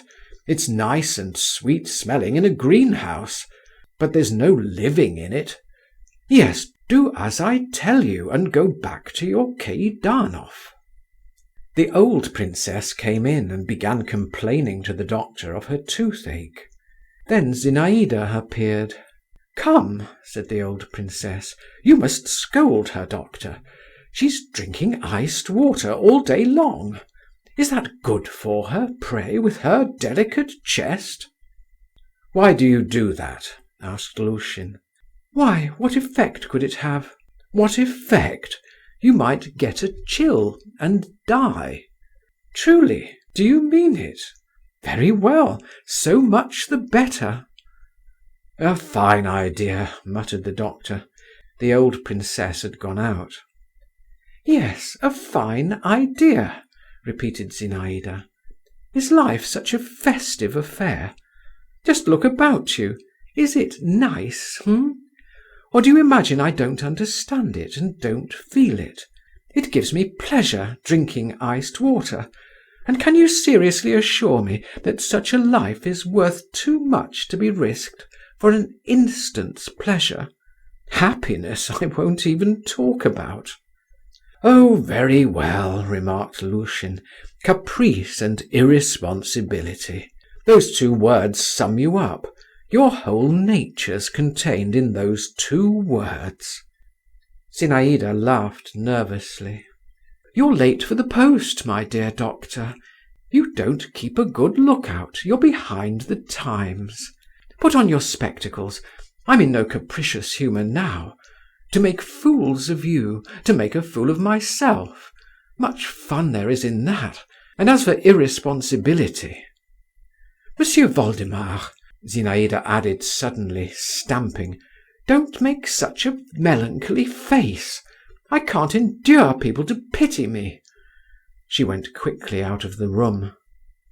"It's bad for you, very bad for you, this atmosphere, young man," Lushin said to me once more. Chapter 11. On the evening of the same day, the usual guests were assembled at the Zasyekins'. I was among them. The conversation turned on Meidanov's poem. Zinaïda expressed genuine admiration of it. "But do you know what?" she said to him. "If I were a poet, I would choose quite different subjects. Perhaps it's all nonsense, but strange ideas sometimes come into my head, especially when I'm not asleep in the early morning, when the sky begins to turn rosy and grey both at once. I would, for instance— You won't laugh at me?" "No, no," we all cried with one voice. "I would describe," she went on, folding her arms across her bosom and looking away, "a whole company of young girls at night, in a great boat, on a silent river. The moon is shining, and they are all in white, and wearing garlands of white flowers, and singing, you know, something in the nature of a hymn." I see, go on," Meidanov commented with dreamy significance. "All of a sudden, loud clamour, laughter, torches, tambourines on the bank. It's a troupe of bacchantes, dancing with songs and cries. It's your business to make a picture of it, Mr. Poet. Only I should like the torches to be red and to smoke a great deal, and the bacchantes' eyes to gleam under their wreaths, and the wreaths to be dusky. Don't forget the tiger skins too, and goblets, and gold, lots of gold." "Where ought the gold to be?" asked Meidanov, tossing back his sleek hair and distending his nostrils. "Where? On their shoulders and arms and legs, everywhere. They say in ancient times women wore gold rings on their ankles. The bacchantes call the girls in the boat to them. The girls have ceased singing their hymn. They cannot go on with it, but they do not stir. The river carries them to the bank. And suddenly one of them slowly rises. This you must describe nicely, how she slowly gets up in the moonlight, and how her companions are afraid. She steps over the edge of the boat, the bacchantes surround her, whirl her away into night and darkness. Here put in smoke in clouds, and everything in confusion. There is nothing but the sound of their shrill cry, and her wreath left lying on the bank." Zinaïda ceased. "Oh, she is in love," I thought again. "And is that all?" asked Meidanov. "That's all. That can't be the subject of a whole poem," he observed pompously, "but I will make use of your idea for a lyrical fragment." "In the romantic style?" queried Malevsky. "Of course, in the romantic style. Byronic." "Well, to my mind, Hugo beats Byron," the young count observed negligently. "He's more interesting." "Hugo is a writer of the first class," replied Meidanov, "and my friend Tonkosheev, in his Spanish romance, El Trovador—" "Ah, is that the book with the question marks turned upside down?" Zinaïda interrupted. "Yes, that's the custom with the Spanish. I was about to observe that Tonkosheev—" "Come, you're not going to argue about classicism and romanticism again," Zinaïda interrupted him a second time. "We'd much better play—" "Forfeits?" put in Lushin. "No, forfeits are a bore. At comparisons." This game Zinaïda had invented herself. Some object was mentioned, everyone tried to compare it with something, and the one who chose the best comparison got a prize. She went up to the window. The sun was just setting. High up in the sky were large red clouds. "What are those clouds like?" questioned Zinaïda. And without waiting for our answer, she said, "I think they are like the purple sails on the golden ship of Cleopatra when she sailed to meet Antony. Do you remember, Meidanov, you were telling me about it not long ago?" All of us, like Polonius in Hamlet, opined that the clouds recalled nothing so much as those sails, and that not one of us could discover a better comparison. "And how old was Antony then?" inquired Zinaïda. "A young man, no doubt," observed Malevsky. "Yes, a young man," Meidanov chimed in confirmation. "Excuse me," cried Lushin, "he was over 40." "Over 40," repeated Zinaïda, giving him a rapid glance. I soon went home. "She is in love," my lips unconsciously repeated. But with whom? Chapter 12. The days passed by. Zinaïda became stranger and stranger, and more incomprehensible. One day I went over to her and saw her sitting in a basket chair, her head pressed to the sharp edge of the table. She drew herself up. Her whole face was wet with tears. "Ah, you," she said with a cruel smile. "Come here." I went up to her. She put her hand on my head, and suddenly catching hold of my hair, began pulling it. "It hurts me," I said at last. "Ah, does it? And do you suppose nothing hurts me?" she replied. "Ay!" she cried suddenly, seeing she had pulled a little tuft of hair out. "What have I done? Poor Monsieur Voldemar!" She carefully smoothed the hair she had torn out, stroked it round her finger, and twisted it into a ring. "I shall put your hair in a locket and wear it round my neck," she said, while the tears still glittered in her eyes. "That will be some small consolation to you, perhaps. And now, good-bye." I went home, and found an unpleasant state of things there. My mother was having a scene with my father. She was reproaching him with something, while he, as his habit was, maintained a polite and chilly silence, and soon left her. I could not hear what my mother was talking of, and indeed I had no thought to spare for the subject. I only remember that when the interview was over, she sent for me to her room, and referred with great displeasure to the frequent visits I paid the princess, who was, in her words, une femme capable de tout. I kissed her hand. This was what I always did when I wanted to cut short a conversation, and went off to my room. Zinaïda's tears had completely overwhelmed me. I positively did not know what to think, and was ready to cry myself. I was a child, after all, in spite of my 16 years. I had now given up thinking about Malevsky, though Byelovzorov looked more and more threatening every day, and glared at the wily count like a wolf at a sheep. But I thought of nothing and of no one. I was lost in imaginings, and was always seeking seclusion and solitude. I was particularly fond of the ruined greenhouse.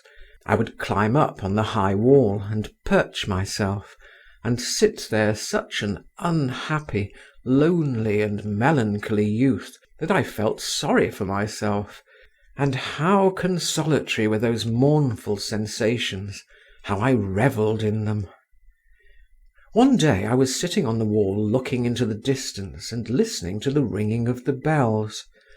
Suddenly something floated up to me, not a breath of wind and not a shiver, but as it were a whiff of fragrance, as it were a sense of someone's being near. I looked down. Below on the path, in a light greyish gown, with a pink parasol on her shoulder, was Zinaïda, hurrying along. She caught sight of me, stopped, and pushing back the brim of her straw hat, she raised her velvety eyes to me. "What are you doing up there at such a height?" she asked me with a rather queer smile. "Come," she went on, "you always declare you love me. Jump down into the road to me, if you really do love me." Zinaïda had hardly uttered those words when I flew down, just as though someone had given me a violent push from behind.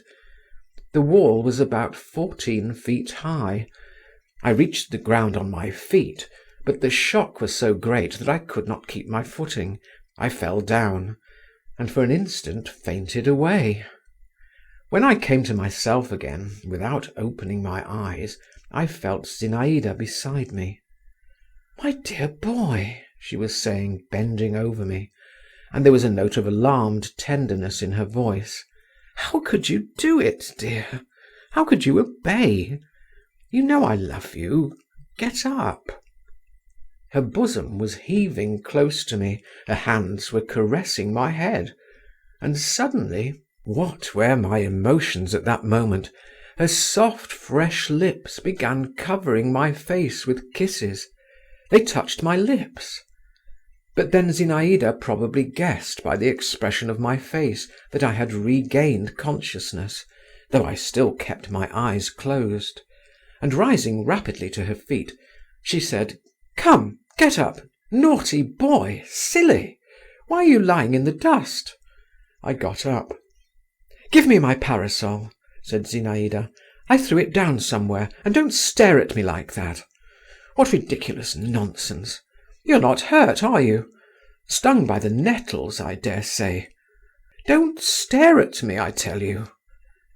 "But he doesn't understand, he doesn't answer," she added as though to herself. "Go home, Monsieur Voldemar, brush yourself, and don't dare to follow me, or I shall be angry, and never again." She did not finish her sentence, but walked rapidly away, while I sat down by the side of the road. My legs would not support me. The nettles had stung my hands, my back ached, and my head was giddy. But the feeling of rapture I experienced then has never come a second time in my life. It turned to a sweet ache in all my limbs, and found expression at last in joyful hops and skips and shouts. Yes, I was still a child. Chapter 13. I was so proud and light-hearted all that day. I so vividly retained on my face the feeling of Zinaïda's kisses. With such a shudder of delight I recalled every word she had uttered. I so hugged my unexpected happiness that I felt positively afraid, positively unwilling to see her who had given rise to these new sensations. It seemed to me that now I could ask nothing more of fate, that now I ought to go and draw a deep last sigh and die. But next day, when I went into the lodge, I felt great embarrassment, which I tried to conceal under a show of modest confidence, befitting a man who wishes to make it apparent that he knows how to keep a secret. Zinaïda received me very simply, without any emotion. She simply shook her finger at me and asked me whether I wasn't black and blue. All my modest confidence and air of mystery vanished instantaneously, and with them my embarrassment. Of course I had not expected anything particular, but Zinaïda's composure was like a bucket of cold water thrown over me. I realized that in her eyes I was a child, and was extremely miserable. Zinaïda walked up and down the room, giving me a quick smile whenever she caught my eye. But her thoughts were far away, I saw that clearly. "Shall I begin about what happened yesterday myself?" I pondered. Ask her where she was hurrying off so fast, so as to find out once for all. But with a gesture of despair I merely went and sat down in a corner. Bielosvorov came in. I felt relieved to see him. "I've not been able to find you a quiet horse," he said in a sulky voice. "Freitag warrants one, but I don't feel any confidence in it, I'm afraid." "What are you afraid of?" said Zinaïda. "Allow me to inquire." "What am I afraid of? Why, you don't know how to ride. Lord save us, what might happen? What whim is this has come over you all of a sudden?" "Come, that's my business, Sir Wild Beast. In that case I will ask Piotr Vassilievitch." My father's name was Piotr Vassilievitch. I was surprised at her mentioning his name so lightly and freely, as though she were confident of his readiness to do her a service. "Oh, indeed," retorted Bielosvorov. "You mean to go out riding with him, then?" "With him or with someone else is nothing to do with you. Only not with you, anyway." "Not with me," repeated Bielosvorov. "As you wish. Well, I shall find you a horse." "Yes, only mind now, don't send some old cow. I warn you I want to gallop." "Gallop away, by all means. With whom is it? With Malevsky you are going to ride?" "And why not with him, Mr. Pugnacity? Come, be quiet," she added, "and don't glare. I'll take you too. You know that to my mind now, Malevsky's… oh!" She shook her head. "You say that to console me," growled Bielosvorov. Zinaïda half closed her eyes. "Does that console you?" "Oh, Mr. Pugnacity," she said at last, as though she could find no other word. "And you, Monsieur Voldemar, would you like to come with us?" "I don't care to, in a large party," I muttered, not raising my eyes. "You prefer a tete-a-tete? Well, freedom to the free, and heaven to the saints," she commented with a sigh. "Go along, Bielosvorov, and bestir yourself. I must have a horse for tomorrow." "Oh, and where's the money to come from?" put in the old princess. Zinaïda scowled. "I won't ask you for it. Bielosvorov will trust me." "He'll trust you, will he?" grumbled the old princess, and all of a sudden she screeched at the top of her voice. "Duniashka!" "Maman, I have given you a bell to ring," observed Zinaïda. "Duniashka!" repeated the old lady. Bielosvorov took leave. I went away with him. Zinaïda did not try to detain me. Chapter 14. The next day I got up early, cut myself a stick, and set off beyond the town gates. I thought I would walk off my sorrow. It was a lovely day, bright and not too hot. A fresh sportive breeze roved over the earth with temperate rustle and frolic, setting all things aflutter and harassing nothing. I wandered a long while over hills and through woods. I had not felt happy. I had left home with the intention of giving myself up to melancholy. But youth, the exquisite weather, the fresh air, the pleasure of rapid motion, the sweetness of repose, lying on the grass in a solitary nook, gained the upper hand. The memory of those never-to-be-forgotten words, those kisses, forced itself once more upon my soul. It was sweet to me to think that Zinaïda could not anyway fail to do justice to my courage, my heroism. Others may seem better to her than I mused. Let them. But others only say what they would do, while I have done it. And what more would I not do for her? My fancy set to work. I began picturing to myself how I would save her from the hands of enemies, how, covered with blood, I would tear her by force from prison and expire at her feet. I remember a picture hanging in our drawing-room, Malek Adel bearing away Matilda. But at that point my attention was absorbed by the appearance of a speckled woodpecker, who climbed busily up the slender stem of a birch tree and peeped out uneasily from behind it, first to the right, then to the left, like a musician behind the bass-viol. Then I sang "Not the White Snows," and passed from that to a song well known at that period, "I await thee when the wanton zephyr," and then I began reading aloud Yermak's address to the stars from Homyakov's tragedy. I made an attempt to compose something myself in a sentimental vein, and invented the line which was to conclude each verse. "Oh, Zinaïda, Zinaïda," but could get no further with it. Meanwhile it was getting on towards dinner-time. I went down into the valley. A narrow sandy path winding through it led to the town. I walked along this path. The dull thud of horses' hoofs resounded behind me. I looked round instinctively, stood still, and took off my cap. I saw my father and Zinaïda. They were riding side by side. My father was saying something to her, bending right over to her, his hand propped on the horse's neck. He was smiling. Zinaïda listened to him in silence, her eyes severely cast down, and her lips tightly pressed together.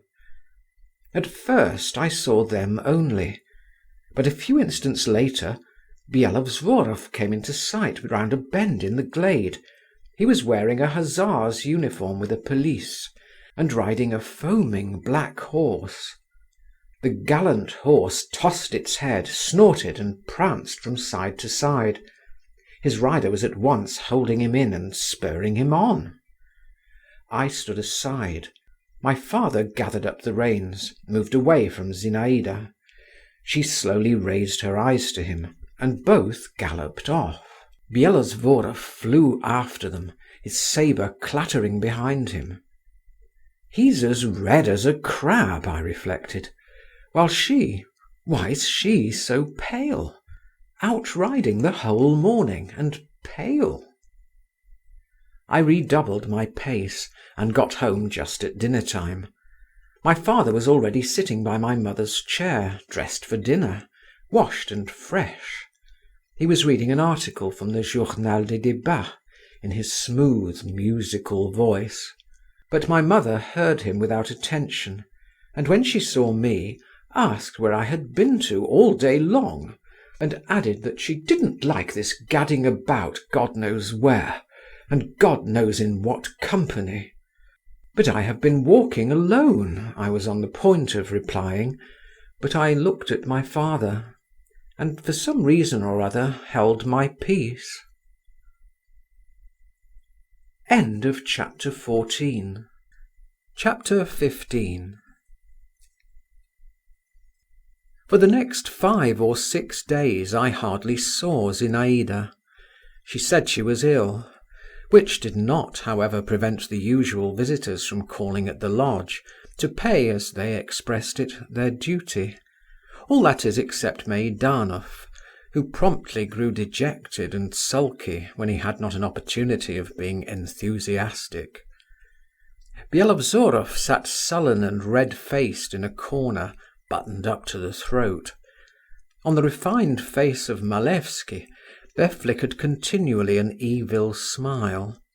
He had really fallen into disfavour with Zinaïda, and waited with special assiduity on the old princess, and even went with her in a hired coach to call on the Governor-General. This expedition turned out unsuccessful, however, and even led to an unpleasant experience for Malevsky. He was reminded of some scandal to do with certain officers of the engineers, and was forced in his explanations to plead his youth and inexperience at the time. Lushin came twice a day, but did not stay long. I was rather afraid of him after our last unreserved conversation, and at the same time felt a genuine attraction to him.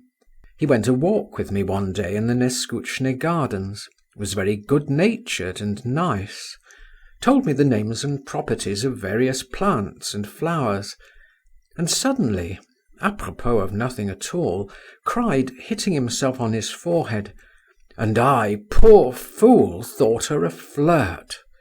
It's clear self-sacrifice is sweet for some people." "What do you mean by that?" I inquired. "I don't mean to tell you anything," Lushin replied abruptly. Zinaïda avoided me. My presence, I could not help noticing it, affected her disagreeably. She involuntarily turned away from me. Involuntarily, that was what was so bitter, that was what crushed me. But there was no help for it, and I tried not to cross her path, and only to watch her from a distance, in which I was not always successful. As before, something incomprehensible was happening to her. Her face was different. She was different altogether. I was specially struck by the change that had taken place in her one warm, still evening. I was sitting on a low garden bench under a spreading elder bush. I was fond of that nook. I could see from there the window of Zinaïda's room. I sat there. Over my head a little bird was busily hopping about in the darkness of the leaves.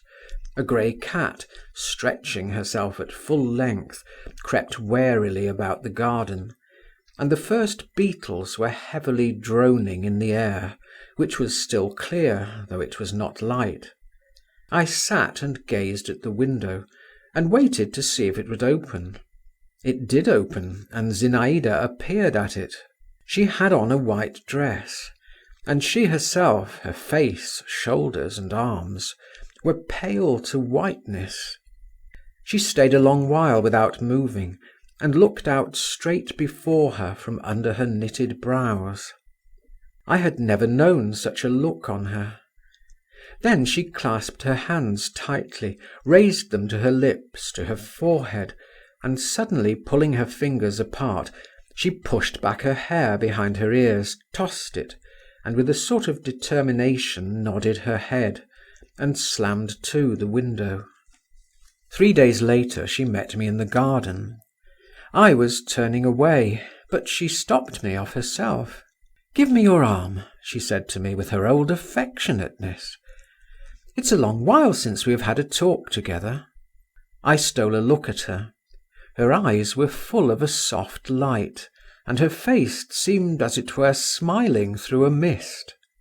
"Are you still not well?" I asked her. "No, that's all over now," she answered, and she picked a small red rose. "I am a little tired, but that too will pass off." "And will you be as you used to be again?" I asked. Zinaïda put the rose up to her face, and I fancied the reflection of its bright petals had fallen on her cheeks. "Why, am I changed?" she questioned me. "Yes, you are changed," I answered in a low voice. "I have been cold to you, I know," began Zinaïda, "but you mustn't pay attention to that. I couldn't help it. Come, why talk about it?" "You don't want me to love you, that's what it is," I cried gloomily, in an involuntary outburst. "No, love me, but not as you did." "How then?" "Let us be friends. Come now." Zinaïda gave me the rose to smell. "Listen, you know I'm much older than you. I might be your aunt, really. Well, not your aunt, but an older sister. And you think me a child," I interrupted. "Well, yes, a child, but a dear, good, clever one, whom I love very much. Do you know what? From this day forth I confer on you the rank of page to me. And don't you forget that pages have to keep close to their ladies. Here is the token of your new dignity," she added, sticking the rose in the buttonhole of my jacket. "The token of my favour." "I once received other favours from you," I muttered. "Ah," commented Zinaïda, and she gave me a sidelong look. "What a memory he has! Well, I'm quite ready now." And stooping to me, she imprinted on my forehead a pure, tranquil kiss. I only looked at her while she turned away, and saying, "Follow me, my page," went into the lodge. I followed her, all in amazement. Can this gentle, reasonable girl, I thought, be the Zinaïda I used to know? I fancied her very walk was quieter, her whole figure statelier and more graceful. And mercy, with what fresh force love burned within me. Chapter 16. After dinner the usual party assembled again at the lodge, and the young princess came out to them. All were there in full force, just as on that first evening which I never forgot. Even Nirmatsky had limped to see her. Meidanov came this time earliest of all. He brought some new verses. The games of forfeits began again, but without the strange pranks, the practical jokes and noise. The gypsy element had vanished. Zinaïda gave a different tone to the proceedings. I sat beside her by virtue of my office as page. Among other things, she proposed that anyone who had to pay a forfeit should tell his dream. But this was not successful. The dreams were either uninteresting. Byelovzorov had dreamed that he fed his mare on carp, and that she had a wooden head, or unnatural and invented. Meidanov regaled us with a regular romance. There were sepulchres in it and angels with lyres, and talking flowers and music wafted from afar. Zinaïda did not let him finish. "If we are to have compositions," she said, "let everyone tell something made up, and no pretence about it." The first who had to speak was again Byelovzorov. The young hussar was confused. "I can't make up anything," he cried. "What nonsense!" said Zinaïda. "Well, imagine, for instance, you are married, and tell us how you would treat your wife. Would you lock her up?" "Yes, I should lock her up." "And would you stay with her yourself?" "Yes, I should certainly stay with her myself." "Very good. Well, but if she got sick of that, and she deceived you?" "I should kill her." "And if she ran away?" "I should catch her up and kill her all the same." "Oh! And suppose now I were your wife, what would you do then?" Byelovzorov was silent a minute. "I should kill myself." Zinaïda laughed. "I see yours is not a long story." The next forfeit was Zinaïda's. She looked at the ceiling and considered. "Well, listen," she began at last. "What I have thought of. Picture to yourselves a magnificent palace, a summer night, and a marvellous ball. This ball is given by a young queen. Everywhere gold and marble, crystal, silk, lights, diamonds, flowers, fragrant scents, every caprice of luxury." "You love luxury," Lushin interposed. "Luxury is beautiful," she retorted. "I love everything beautiful." "More than what is noble?" he asked. "That's something clever. I don't understand it. Don't interrupt me. So the ball is magnificent. There are crowds of guests. All of them are young, handsome, and brave. All are frantically in love with the queen." "Are there no women among the guests?" queried Malevsky. "No, or wait a minute, yes, there are some." "Are they all ugly?" "No, charming, but the men are all in love with the queen. She is tall and graceful. She has a little gold diadem on her black hair." I looked at Zinaïda, and at that instant she seemed to me so much above all of us. There was such bright intelligence, and such power about her unruffled brows, that I thought, "You are that queen."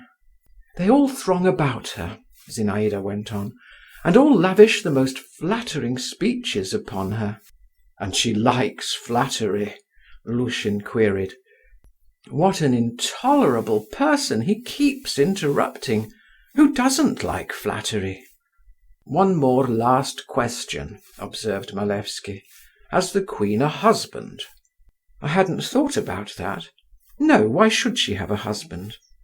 "To be sure," assented Malevsky. "Why should she have a husband?" "Silence!" cried Meidanov in French, which he spoke very badly. "Merci!" Zinaïda said to him. "And so the queen hears their speeches, and hears the music, but does not look at one of the guests. 6 windows are open from top to bottom, from floor to ceiling, and beyond them is a dark sky with big stars, a dark garden with big trees. The queen gazes out into the garden. Out there among the trees is a fountain. It is white in the darkness, and rises up tall, tall as an apparition. The queen hears, through the talk and the music, the soft splash of its waters. She gazes and thinks, 'You are all, gentlemen, noble, clever, and rich. You crowd round me.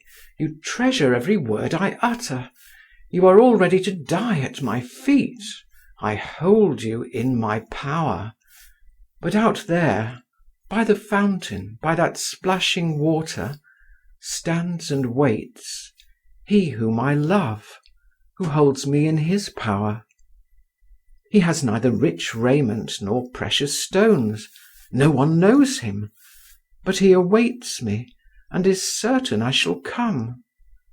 And I shall come, and there is no power that could stop me when I want to go out to him, and to stay with him, and be lost with him out there in the darkness of the garden, under the whispering of the trees and the splash of the fountain." Zinaïda ceased. "Is that a made-up story?" Malevsky inquired slyly. Zinaïda did not even look at him. "And what should we have done, gentlemen," Lushin began suddenly, "if we had been among the guests, and had known of the lucky fellow at the fountain?" Stop a minute," interposed Zinaïda. "I will tell you myself what each of you would have done. You, Byelovzorov, would have challenged him to a duel. You, Meidanov, would have written an epigram on him. No, though you can't write epigrams, you would have made up a long poem on him in the style of Barbier, and would have inserted your production in the Telegraph. You, Nirmatsky, would have you would have lent him money at high interest. You, doctor—" she stopped.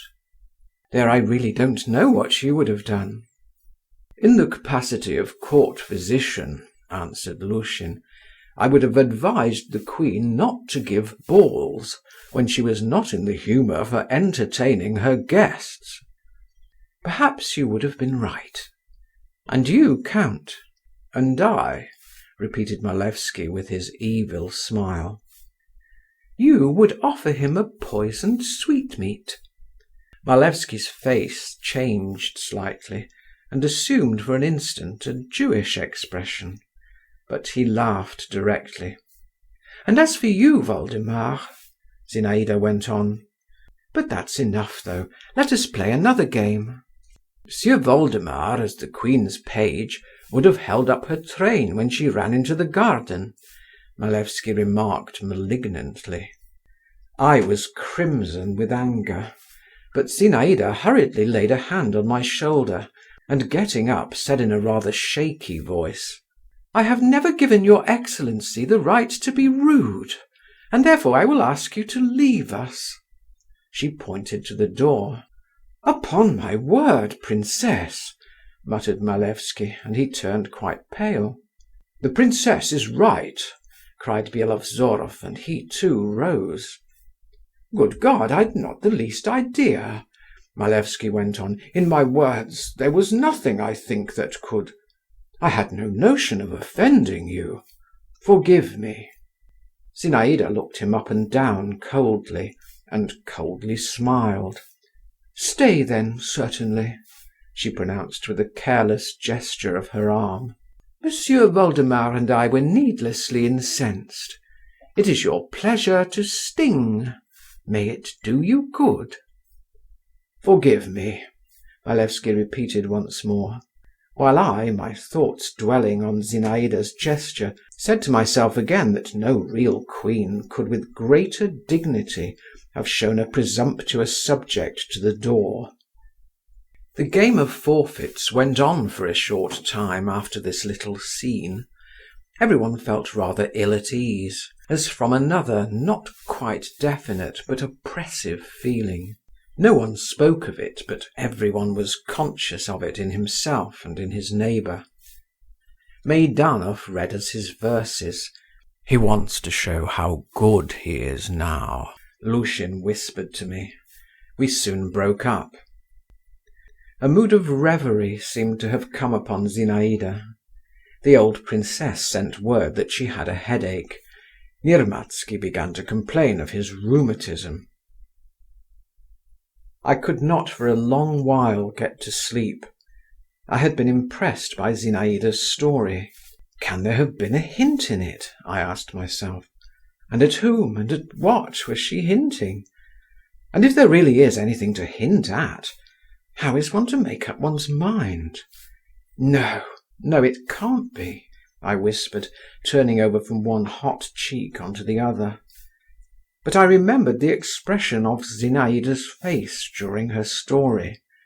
I remembered the exclamation that had broken from Lushin in the Neskutchny gardens, the sudden change in her behaviour to me, and I was lost in conjectures. Who is he? These three words seemed to stand before my eyes traced upon the darkness. A lowering, malignant cloud seemed hanging over me, and I felt its oppressiveness, and waited for it to break. I had grown used to many things of late. I had learned much from what I had seen at the Zasyekins. Their disorderly ways, tallow candle ends, broken knives and forks, grumpy Vonifati, and shabby maidservants, the manners of the old princess. All their strange mode of life no longer struck me. But what I was dimly discerning now in Zinaïda I could never get used to. An adventuress, my mother had said of her one day. An adventuress, she, my idol, my divinity. This word stabbed me. I tried to get away from it into my pillow. I was indignant. And at the same time, what would I not have agreed to? What would I not have given only to be that lucky fellow at the fountain? My blood was on fire and boiling within me. The garden, the fountain, I mused. I will go into the garden. I dressed quickly and slipped out of the house. The night was dark, the trees scarcely whispered. A soft, chill air breathed down from the sky. A smell of fennel trailed across from the kitchen garden. I went through all the walks. The light sound of my own footsteps at once confused and emboldened me. I stood still, waited, and heard my heart beating fast and loudly. At last I went up to the fence and leaned against the thin bar. Suddenly, or was it my fancy, a woman's figure flashed by a few paces from me. I strained my eyes eagerly into the darkness. I held my breath. What was that? Did I hear steps, or was it my heart beating again? Who is here? I faltered, hardly audibly. What was that again? A smothered laugh, or a rustling in the leaves, or a sigh just at my ear? I felt afraid. Who is here? I repeated still more softly. The air blew in a gust for an instant. A streak of fire flashed across the sky. It was a star falling. Zinaïda! I wanted to call, but the word died away on my lips. And all at once everything became profoundly still around, as is often the case in the middle of the night. Even the grasshoppers ceased their churr in the trees. Only a window rattled somewhere. I stood and stood, and then went back to my room, to my chilled bed. I felt a strange sensation, as though I had gone to a tryst and had been left lonely, and had passed close by another's happiness.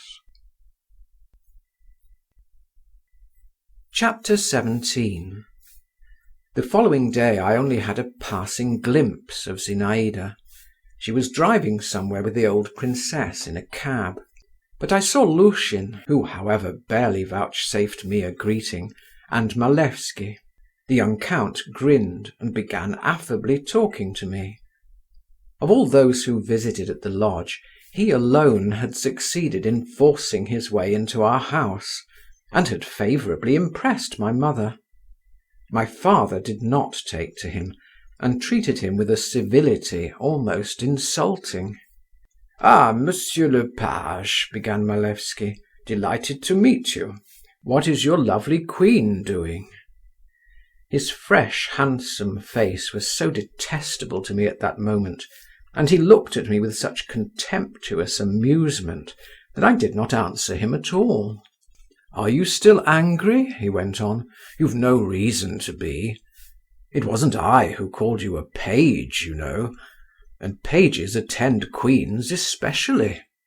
But allow me to remark that you perform your duties very badly." "How so?" "Pages ought to be inseparable from their mistresses. Pages ought to know everything they do. They ought, indeed, to watch over them," he added, lowering his voice, "day and night." "What do you mean?" What do I mean? I express myself pretty clearly, I fancy. Day and night. By day it's not so much matter. It's light, people are about in the daytime. But by night, then look out for misfortune. I advise you not to sleep at night and to watch. Watch with all your energies. You remember, in the garden, by night, at the fountain, that's where there's need to look out. You will thank me." Malevsky laughed and turned his back on me. He most likely attached no great importance to what he had said to me.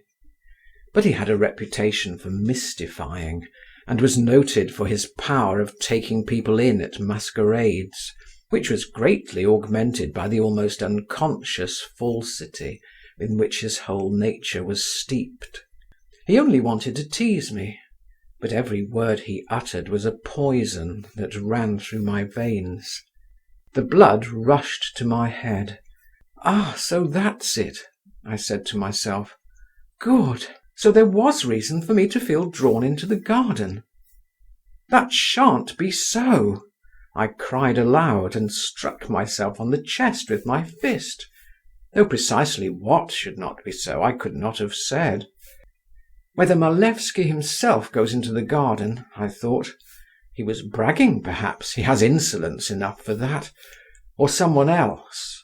The fence of our garden was very low, and there was no difficulty in getting over it. Anyway, if anyone falls into my hands, it will be the worse for him.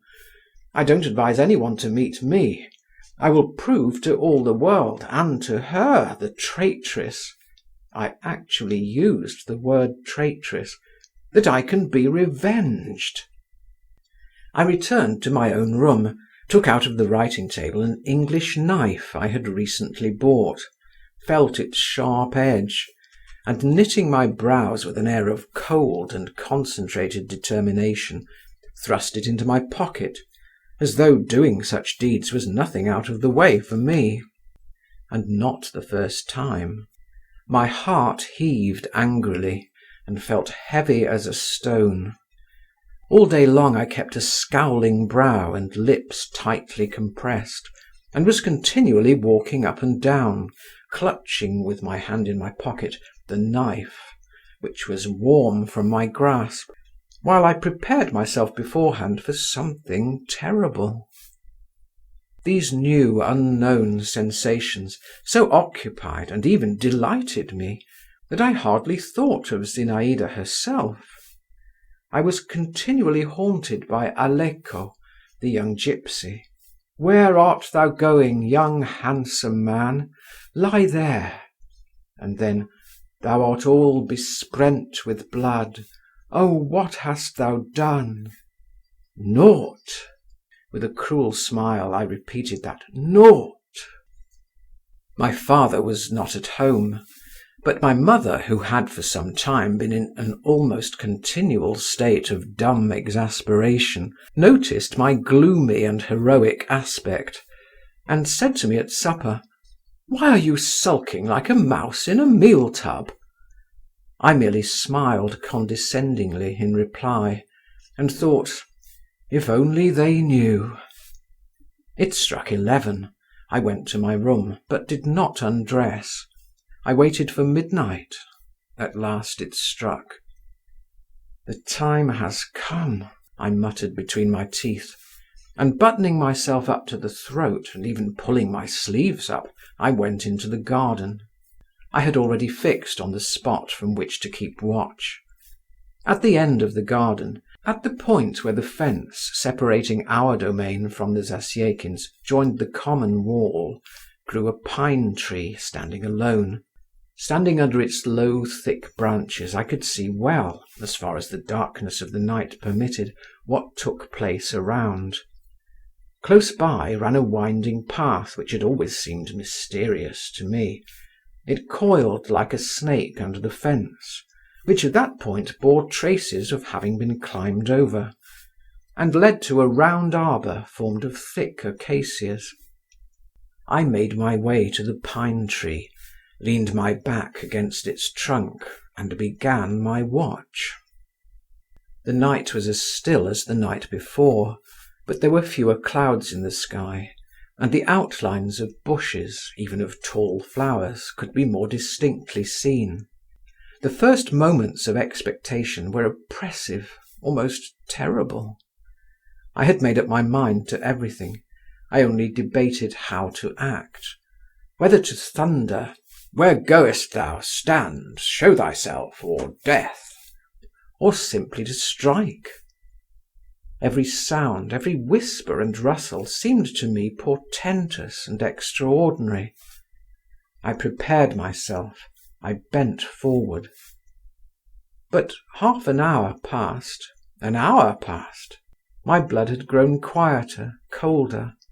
The consciousness that I was doing all this for nothing, that I was even a little absurd, that Malevsky had been making fun of me, began to steal over me. I left my ambush and walked all about the garden. As if to taunt me, there was not the smallest sound to be heard anywhere. Everything was at rest. Even our dog was asleep, curled up into a ball at the gate. I climbed up into the ruins of the greenhouse, saw the open country far away before me, recalled my meeting with Zinaïda, and fell to dreaming. I started. I fancied I heard the creak of a door opening, then the faint crack of a broken twig. In 2 bounds I got down from the ruin, and stood still, all aghast. Rapid, light, but cautious footsteps sounded distinctly in the garden. They were approaching me. Here he is at last, flashed through my heart. With spasmodic haste I pulled the knife out of my pocket. With spasmodic haste I opened it. Flashes of red were whirling before my eyes. My hair stood up on my head in my fear and fury. The steps were coming straight towards me. I bent. I craned forward to meet him. A man came into view. My God! It was my father. I recognized him at once, though he was all muffled up in a dark cloak, and his hat was pulled down over his face. On tiptoe he walked by. He did not notice me, though nothing concealed me. But I was so huddled up and shrunk together that I fancy I was almost on the level of the ground. The jealous Othello, ready for murder, was suddenly transformed into a schoolboy. I was so taken aback by my father's unexpected appearance that for the first moment I did not notice where he had come from, or in what direction he disappeared. I only drew myself up and thought, why is it that my father is walking about in the garden at night? When everything was still again. In my horror I had dropped my knife in the grass, but I did not even attempt to look for it. I was very much ashamed of myself. I was completely sobered at once. On my way to the house, however, I went up to my seat under the elder tree, and looked up at Zinaïda's window. The small, slightly convex panes of the window shone dimly blue in the faint light thrown on them by the night sky. All at once their colour began to change. Behind them, I saw it distinctly. Softly and cautiously a white blind was let down right to the window frame, and so stayed. "What is that for?" I said aloud, almost involuntarily, when I found myself once more in my room. A dream, a chance, or…? The suppositions which suddenly rushed into my head were so new and strange that I did not dare to entertain them. End of chapter 17. Chapter 18. I got up in the morning with a headache. My emotion of the previous day had vanished. It was replaced by a dreary sense of blankness, and a sort of sadness I had not known till then, as though something had died in me. "Why is it you're looking like a rabbit with half its brain removed?" said Lushin on meeting me. At lunch I stole a look first at my father, then at my mother. He was composed as usual. She was as usual secretly irritated. I waited to see whether my father would make some friendly remarks to me, as he sometimes did. But he did not even bestow his everyday cold greeting upon me. Shall I tell Zinaïda all? I wondered. It's all the same anyway. All is at an end between us. I went to see her, but told her nothing, and indeed I could not even have managed to get a talk with her if I had wanted to.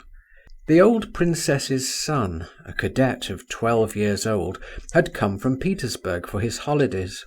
Zinaïda at once handed her brother over to me.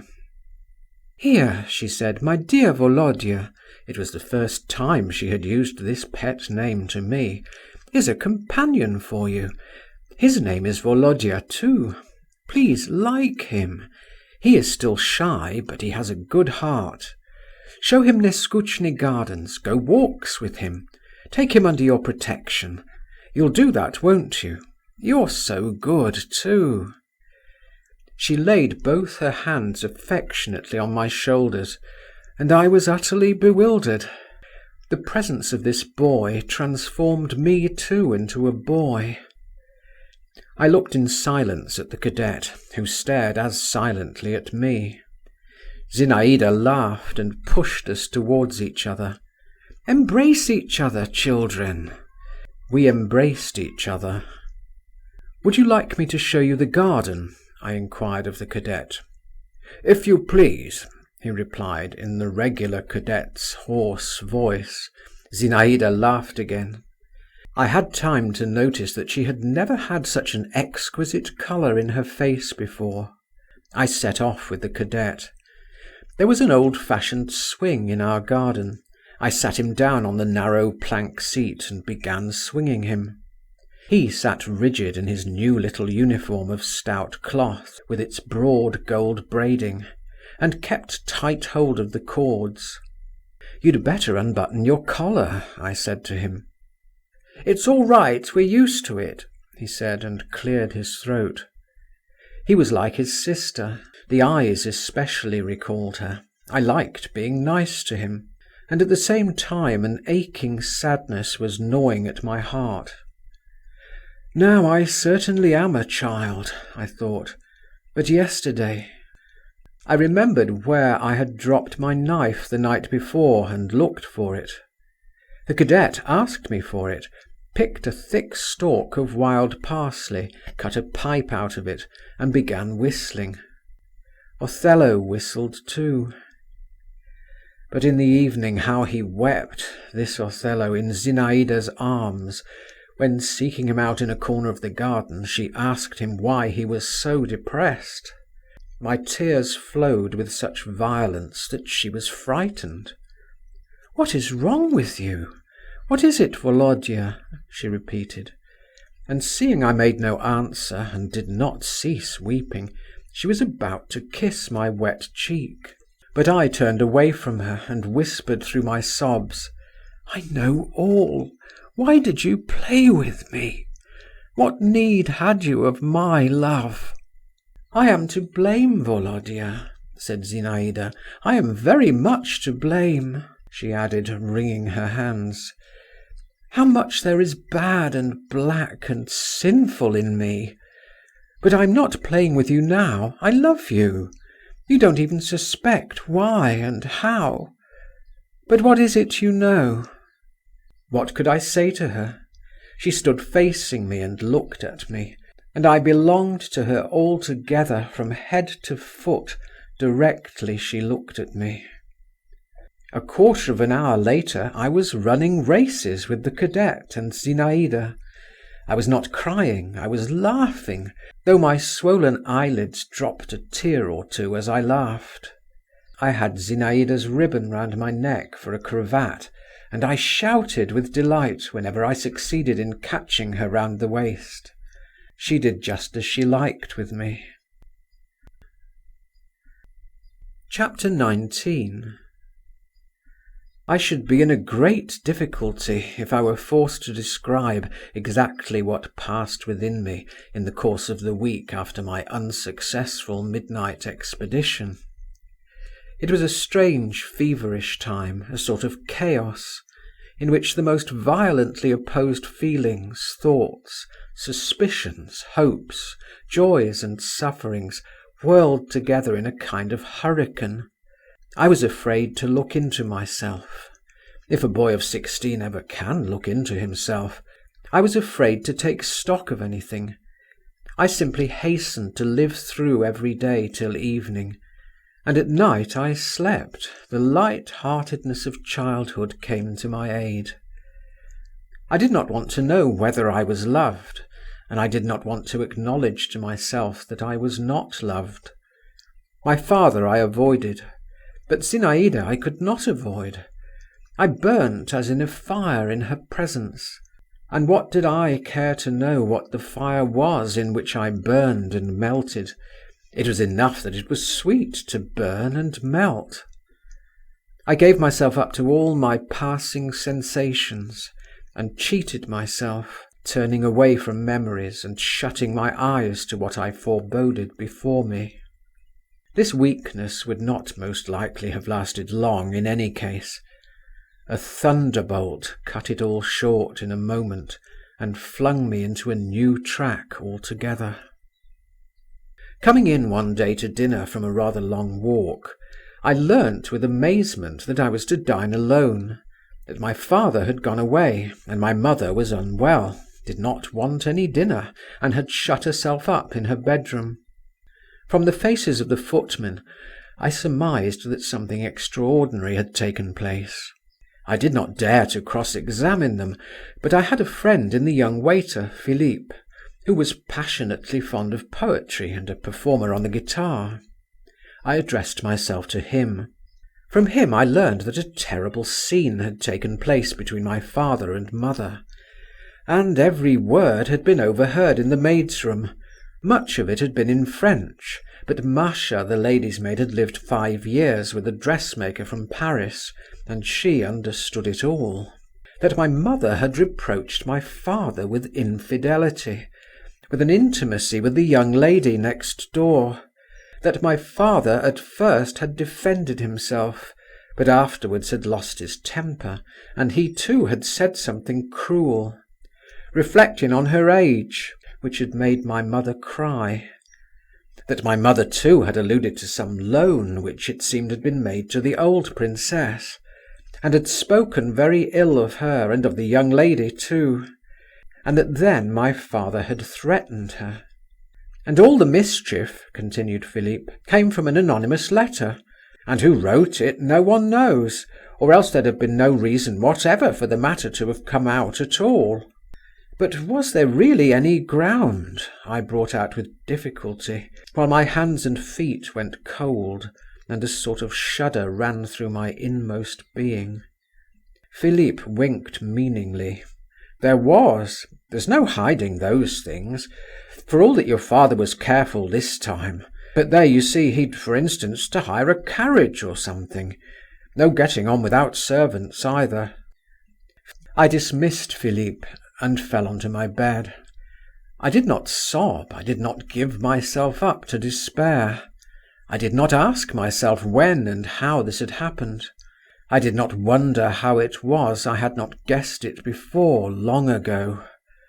I did not even upbraid my father. What I had learnt was more than I could take in. This sudden revelation stunned me. All was at an end.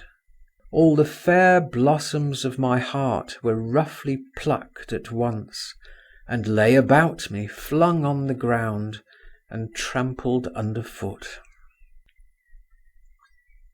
Chapter 20. My mother next day announced her intention of returning to the town. In the morning my father had gone into her bedroom and stayed there a long while alone with her. No one had overheard what he said to her, but my mother wept no more. She regained her composure and asked for food, but did not make her appearance nor change her plans. I remember I wandered about the whole day, but did not go into the garden. I never once glanced at the lodge, and in the evening I was the spectator of an amazing occurrence.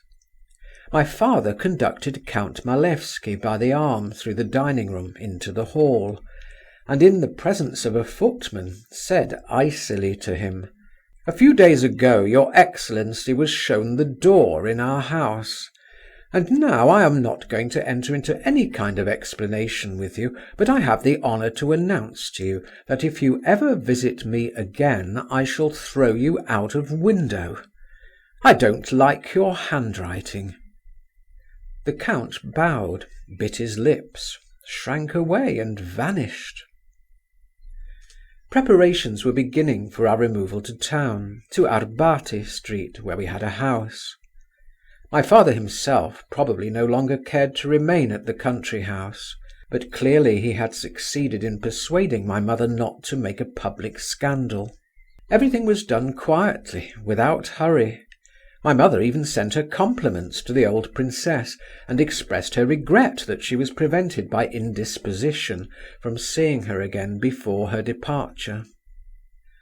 I wandered about like one possessed, and only longed for one thing, for it all to be over as soon as possible. One thought I could not get out of my head. How could she, a young girl, and a princess too, after all, bring herself to such a step, knowing that my father was not a free man, and having an opportunity of marrying, for instance, Byelovzorov? What did she hope for? How was it she was not afraid of ruining her whole future? Yes, I thought, this is love, this is passion, this is devotion. And Lushin's words came back to me. To sacrifice oneself for some people is sweet. I chanced somehow to catch sight of something white in one of the windows of the lodge. Can it be Zinaïda's face, I thought. Yes, it really was her face. I could not restrain myself.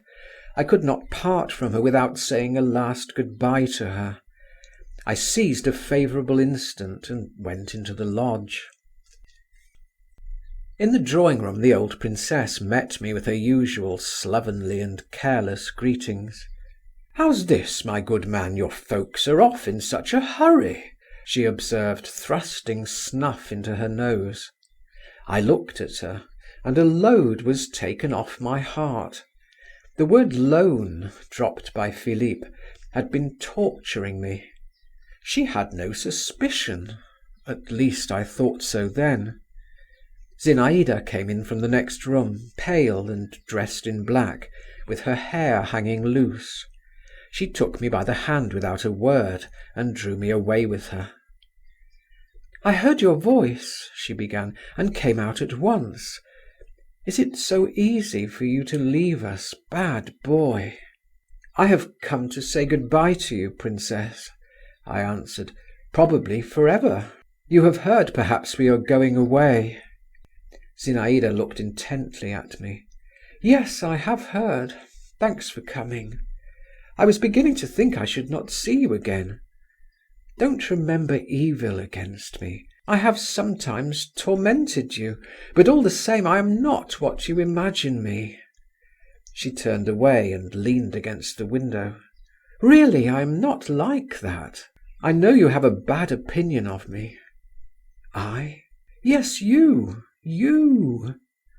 I repeated mournfully, and my heart throbbed as of old under the influence of her overpowering, indescribable fascination.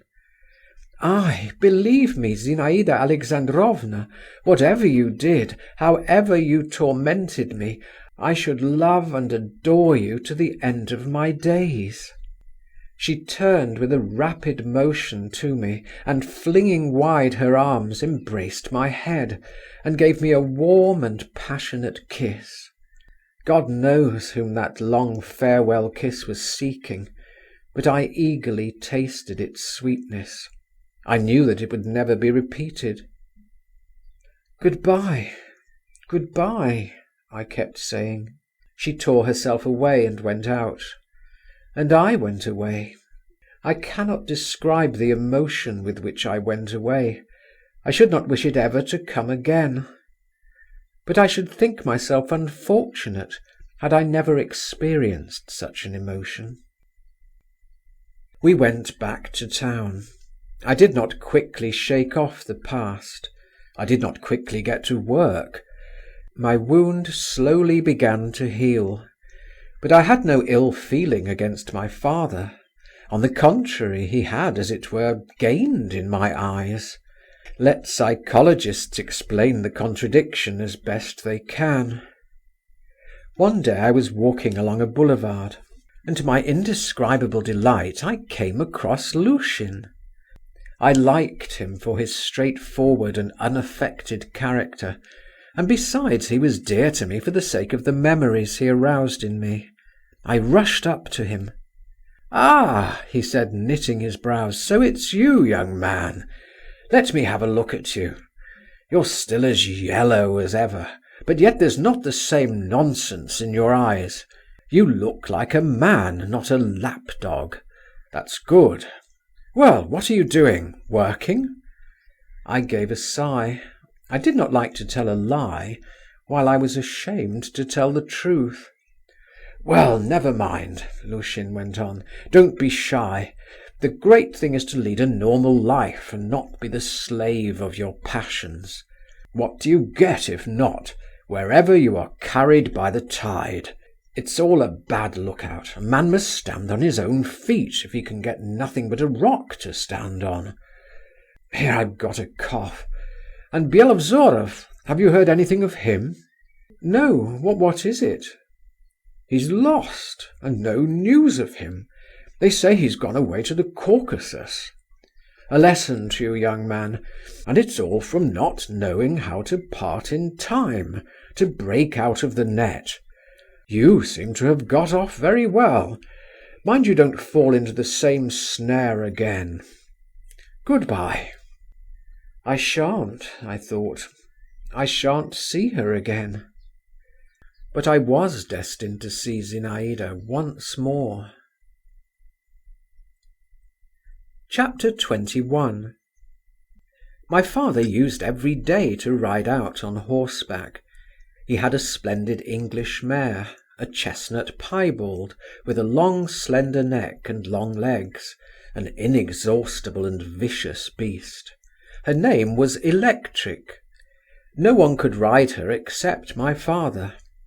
One day he came up to me in a good humour, a frame of mind in which I had not seen him for a long while. He was getting ready for his ride, and had already put on his spurs. I began entreating him to take me with him. "We'd much better have a game of leap-frog," my father replied. "You'll never keep up with me on your cob."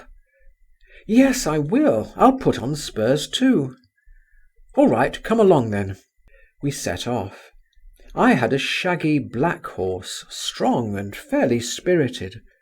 It is true it had to gallop its utmost when Electric went at full trot. Still, I was not left behind.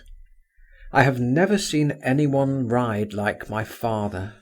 He had such a fine, carelessly easy seat that it seemed that the horse under him was conscious of it and proud of its rider. We rode through all the boulevards, reached the Maiden's Field, jumped several fences. At first I had been afraid to take a leap, but my father had a contempt for cowards, and I soon ceased to feel fear. Twice crossed the river Moskva, and I was under the impression that we were on our way home, especially as my father, of his own accord, observed that my horse was tired, when suddenly he turned off away from me at the Crimean ford and galloped along the river bank. I rode after him.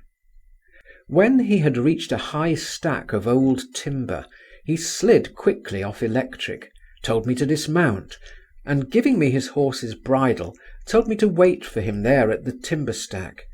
and turning off into a small street, disappeared. I began walking up and down the river bank, leading the horses, and scolding Electric, who kept pulling, shaking her head, snorting and neighing as she went; and when I stood still never failed to paw the ground, and whining bite my cob on the neck. In fact, she conducted herself altogether like a spoilt thoroughbred. My father did not come back. A disagreeable damp mist rose from the river, a fine rain began softly blowing up, and spotting with tiny dark flecks the stupid grey timber stack which I kept passing and repassing, and was deadly sick of by now. I was terribly bored, and still my father did not come. A sort of sentryman, a Finn, grey all over like the timber, and with a huge old-fashioned shako like a pot on his head, and with a halberd. However came a sentry, if you think of it, on the banks of the Moskva, drew near, and turning his wrinkled face, like an old woman's, towards me, he observed, "What are you doing here with the horses, young master? Let me hold them." I made him no reply. He asked me for tobacco. To get rid of him, I was in a fret of impatience too. I took a few steps in the direction in which my father had disappeared, then walked along the little street to the end, turned the corner, and stood still. In the street, 40 paces from me, at the open window of a little wooden house, stood my father, his back turned to me. He was leaning forward over the window-sill, and in the house, half hidden by a curtain, sat a woman in a dark dress, talking to my father. This woman was Zinaïda. I was petrified. This, I confess, I had never expected. My first impulse was to run away. My father will look round, I thought, and I am lost. But a strange feeling, a feeling stronger than curiosity, stronger than jealousy, stronger even than fear, held me there. I began to watch. I strained my ears to listen. It seemed as though my father were insisting on something. Zinaïda would not consent. I seemed to see her face now, mournful, serious, lovely, and with an inexpressible impress of devotion, grief, love, and a sort of despair. I can find no other word for it. She uttered monosyllables, not raising her eyes, simply smiling, submissively, but without yielding. By that smile alone I should have known my Zinaïda of old days. My father shrugged his shoulders and straightened his hat on his head, which was always a sign of impatience with him. Then I caught the words, "Vous devez vous séparer de cette—" Zinaïda sat up and stretched out her arm. Suddenly, before my very eyes, the impossible happened. My father suddenly lifted the whip, with which he had been switching the dust off his coat, and I heard a sharp blow on that arm, bare to the elbow. I could scarcely restrain myself from crying out, while Zinaïda shuddered, looked without a word at my father, and slowly raising her arm to her lips, kissed the streak of red upon it. My father flung away the whip, and running quickly up the steps, dashed into the house. Zinaïda turned round, and with outstretched arms and downcast head, she too moved away from the window. My heart sinking with panic, with a sort of awestruck horror, I rushed back, and running down the lane, almost letting go my hold of Electric, went back to the bank of the river. I could not think clearly of anything. I knew that my cold and reserved father was sometimes seized by fits of fury, and all the same I could never comprehend what I had just seen. But I felt at the time that however long I lived I could never forget the gesture, the glance, the smile of Zinaïda. That her image, this image so suddenly presented to me, was imprinted for ever on my memory. I stared vacantly at the river, and never noticed that my tears were streaming. She is beaten, I was thinking. Beaten, beaten. "Hullo, what are you doing? Give me the mare," I heard my father's voice saying behind me. Mechanically I gave him the bridle. He leapt onto electric. The mare, chill with standing, reared on her haunches, and leapt 10 feet away. But my father soon subdued her. He drove the spurs into her side and gave her a blow on the neck with his fist. "Ah, I've no whip," he muttered. I remembered the swish and fall of the whip heard so short a time before, and shuddered. "Where did you put it?" I asked my father after a brief pause. My father made no answer and galloped on ahead. I overtook him. I felt that I must see his face. "Were you bored waiting for me?" he muttered through his teeth. "A little." "Where did you drop your whip?" I asked again. My father glanced quickly at me. "I didn't drop it," he replied. "I threw it away." He sank into thought and dropped his head. And then, for the first and almost for the last time, I saw how much tenderness and pity his stern features were capable of expressing. He galloped on again, and this time I could not overtake him. I got home a quarter of an hour after him. "That's love," I said to myself again, as I sat at night before my writing table, on which books and papers had begun to make their appearance. "That's passion. To think of not revolting, of bearing a blow from anyone whatever, even the dearest hand.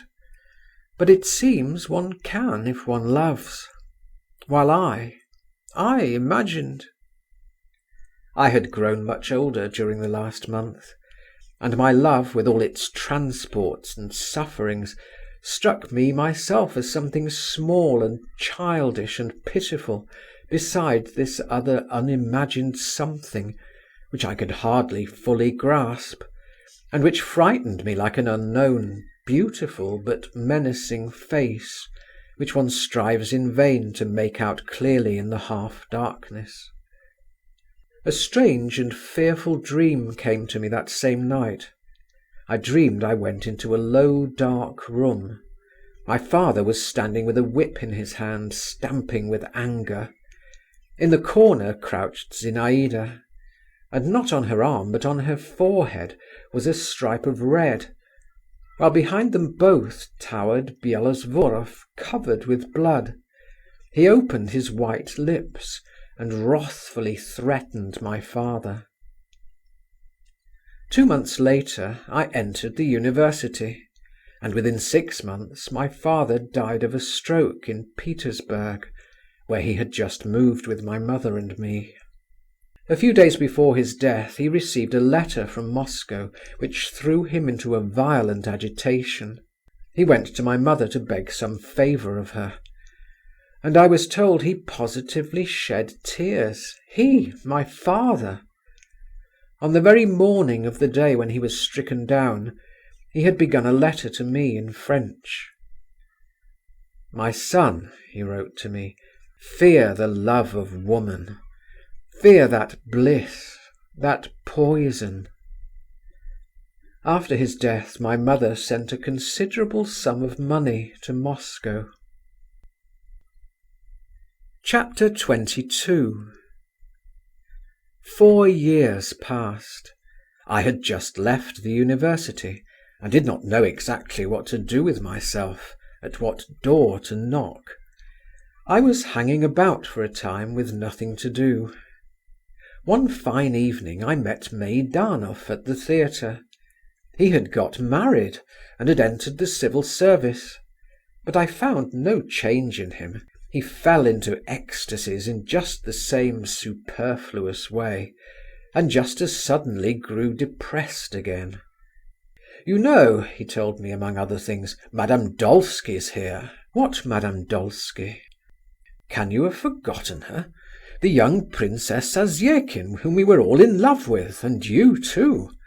Do you remember at the country house near Neskutchny Gardens? She married a Dolsky. Yes. And is she here in the theatre? No, but she's in Petersburg. She came here a few days ago. She's going abroad. What sort of fellow is her husband? I asked. A splendid fellow with property. He's a colleague of mine in Moscow. You can well understand, after the scandal. You must know all about it. Meidanov smiled significantly. It was no easy task for her to make a good marriage. There were consequences, but with her cleverness everything is possible. Go and see her. She'll be delighted to see you. She's prettier than ever. Meidanov gave me Zinaïda's address. She was staying at the Hôtel des Moutes. Old memories were astir within me. I determined next day to go to see my former flame. But some business happened to turn up. A week passed, and then another. And when at last I went to the Hôtel des Moutes and asked for Madame Dolsky, I learnt that 4 days before she had died, almost suddenly, in childbirth. I felt a sort of stab at my heart. The thought that I might have seen her, and had not seen her, and should never see her, that bitter thought stung me with all the force of overwhelming reproach. "She is dead," I repeated, staring stupidly at the hall porter. I slowly made my way back to the street, and walked on without knowing myself where I was going. All the past swam up and rose at once before me. So this was the solution. This was the goal to which that young, ardent, brilliant life had striven, all haste and agitation. I mused on this. I fancied those dear features, those eyes, those curls, in the narrow box, in the damp underground darkness, lying here, not far from me, while I was still alive, and maybe a few paces from my father. I thought all this. I strained my imagination, and yet all the while the lines, "From lips indifferent of her death I heard, indifferently I listened to it too," were echoing in my heart. O youth, youth! Little dost thou care for anything. Thou art master, as it were, of all the treasures of the universe. Even sorrow gives thee pleasure, even grief thou canst turn to thy profit. Thou art self-confident and insolent. Thou sayest, I alone am living, look you. But thy days fly by all the while and vanish without trace or reckoning, and everything in thee vanishes like wax in the sun, like snow. And perhaps the whole secret of thy charm lies not in being able to do anything, but in being able to think thou wilt do anything, lies just in thy throwing to the winds forces which thou couldst not make other use of, in each of us gravely regarding himself as a prodigal, gravely supposing that he is justified in saying, "Oh, what might I not have done if I had not wasted my time?" I now, what did I hope for, what did I expect, what rich future did I foresee, when the phantom of my first love, rising up for an instant, barely called forth one sigh, one mournful sentiment?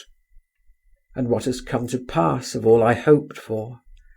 And now, when the shades of evening begin to steal over my life, what have I left fresher, more precious than the memories of the storm, so soon over, of early morning, of spring? But I do myself injustice. Even then, in those light-hearted young days, I was not deaf to the voice of sorrow when it called upon me, to the solemn strains floating to me from beyond the tomb. I remember, a few days after I heard of Zinaïda's death, I was present through a peculiar, irresistible impulse at the death of a poor old woman who lived in the same house as we. Covered with rags, lying on hard boards with a sack under her head, she died hardly and painfully. Her whole life had been passed in the bitter struggle with daily want. She had known no joy, had not tasted the honey of happiness. One would have thought surely she would rejoice at death, at her deliverance, her rest. But yet, as long as her decrepit body held out, as long as her breast still heaved in agony under the icy hand weighing upon it, until her last forces left her, the old woman crossed herself and kept whispering, "Lord, forgive my sins," and only with the last spark of consciousness vanished from her eyes the look of fear, of horror of the end. And I remember that then, by the deathbed of that poor old woman, I felt aghast for Zinaïda, and longed to pray for her, for my father, and for myself. End of chapter 22. End of First Love by Ivan Turgenev. Translated by Constance Garnett.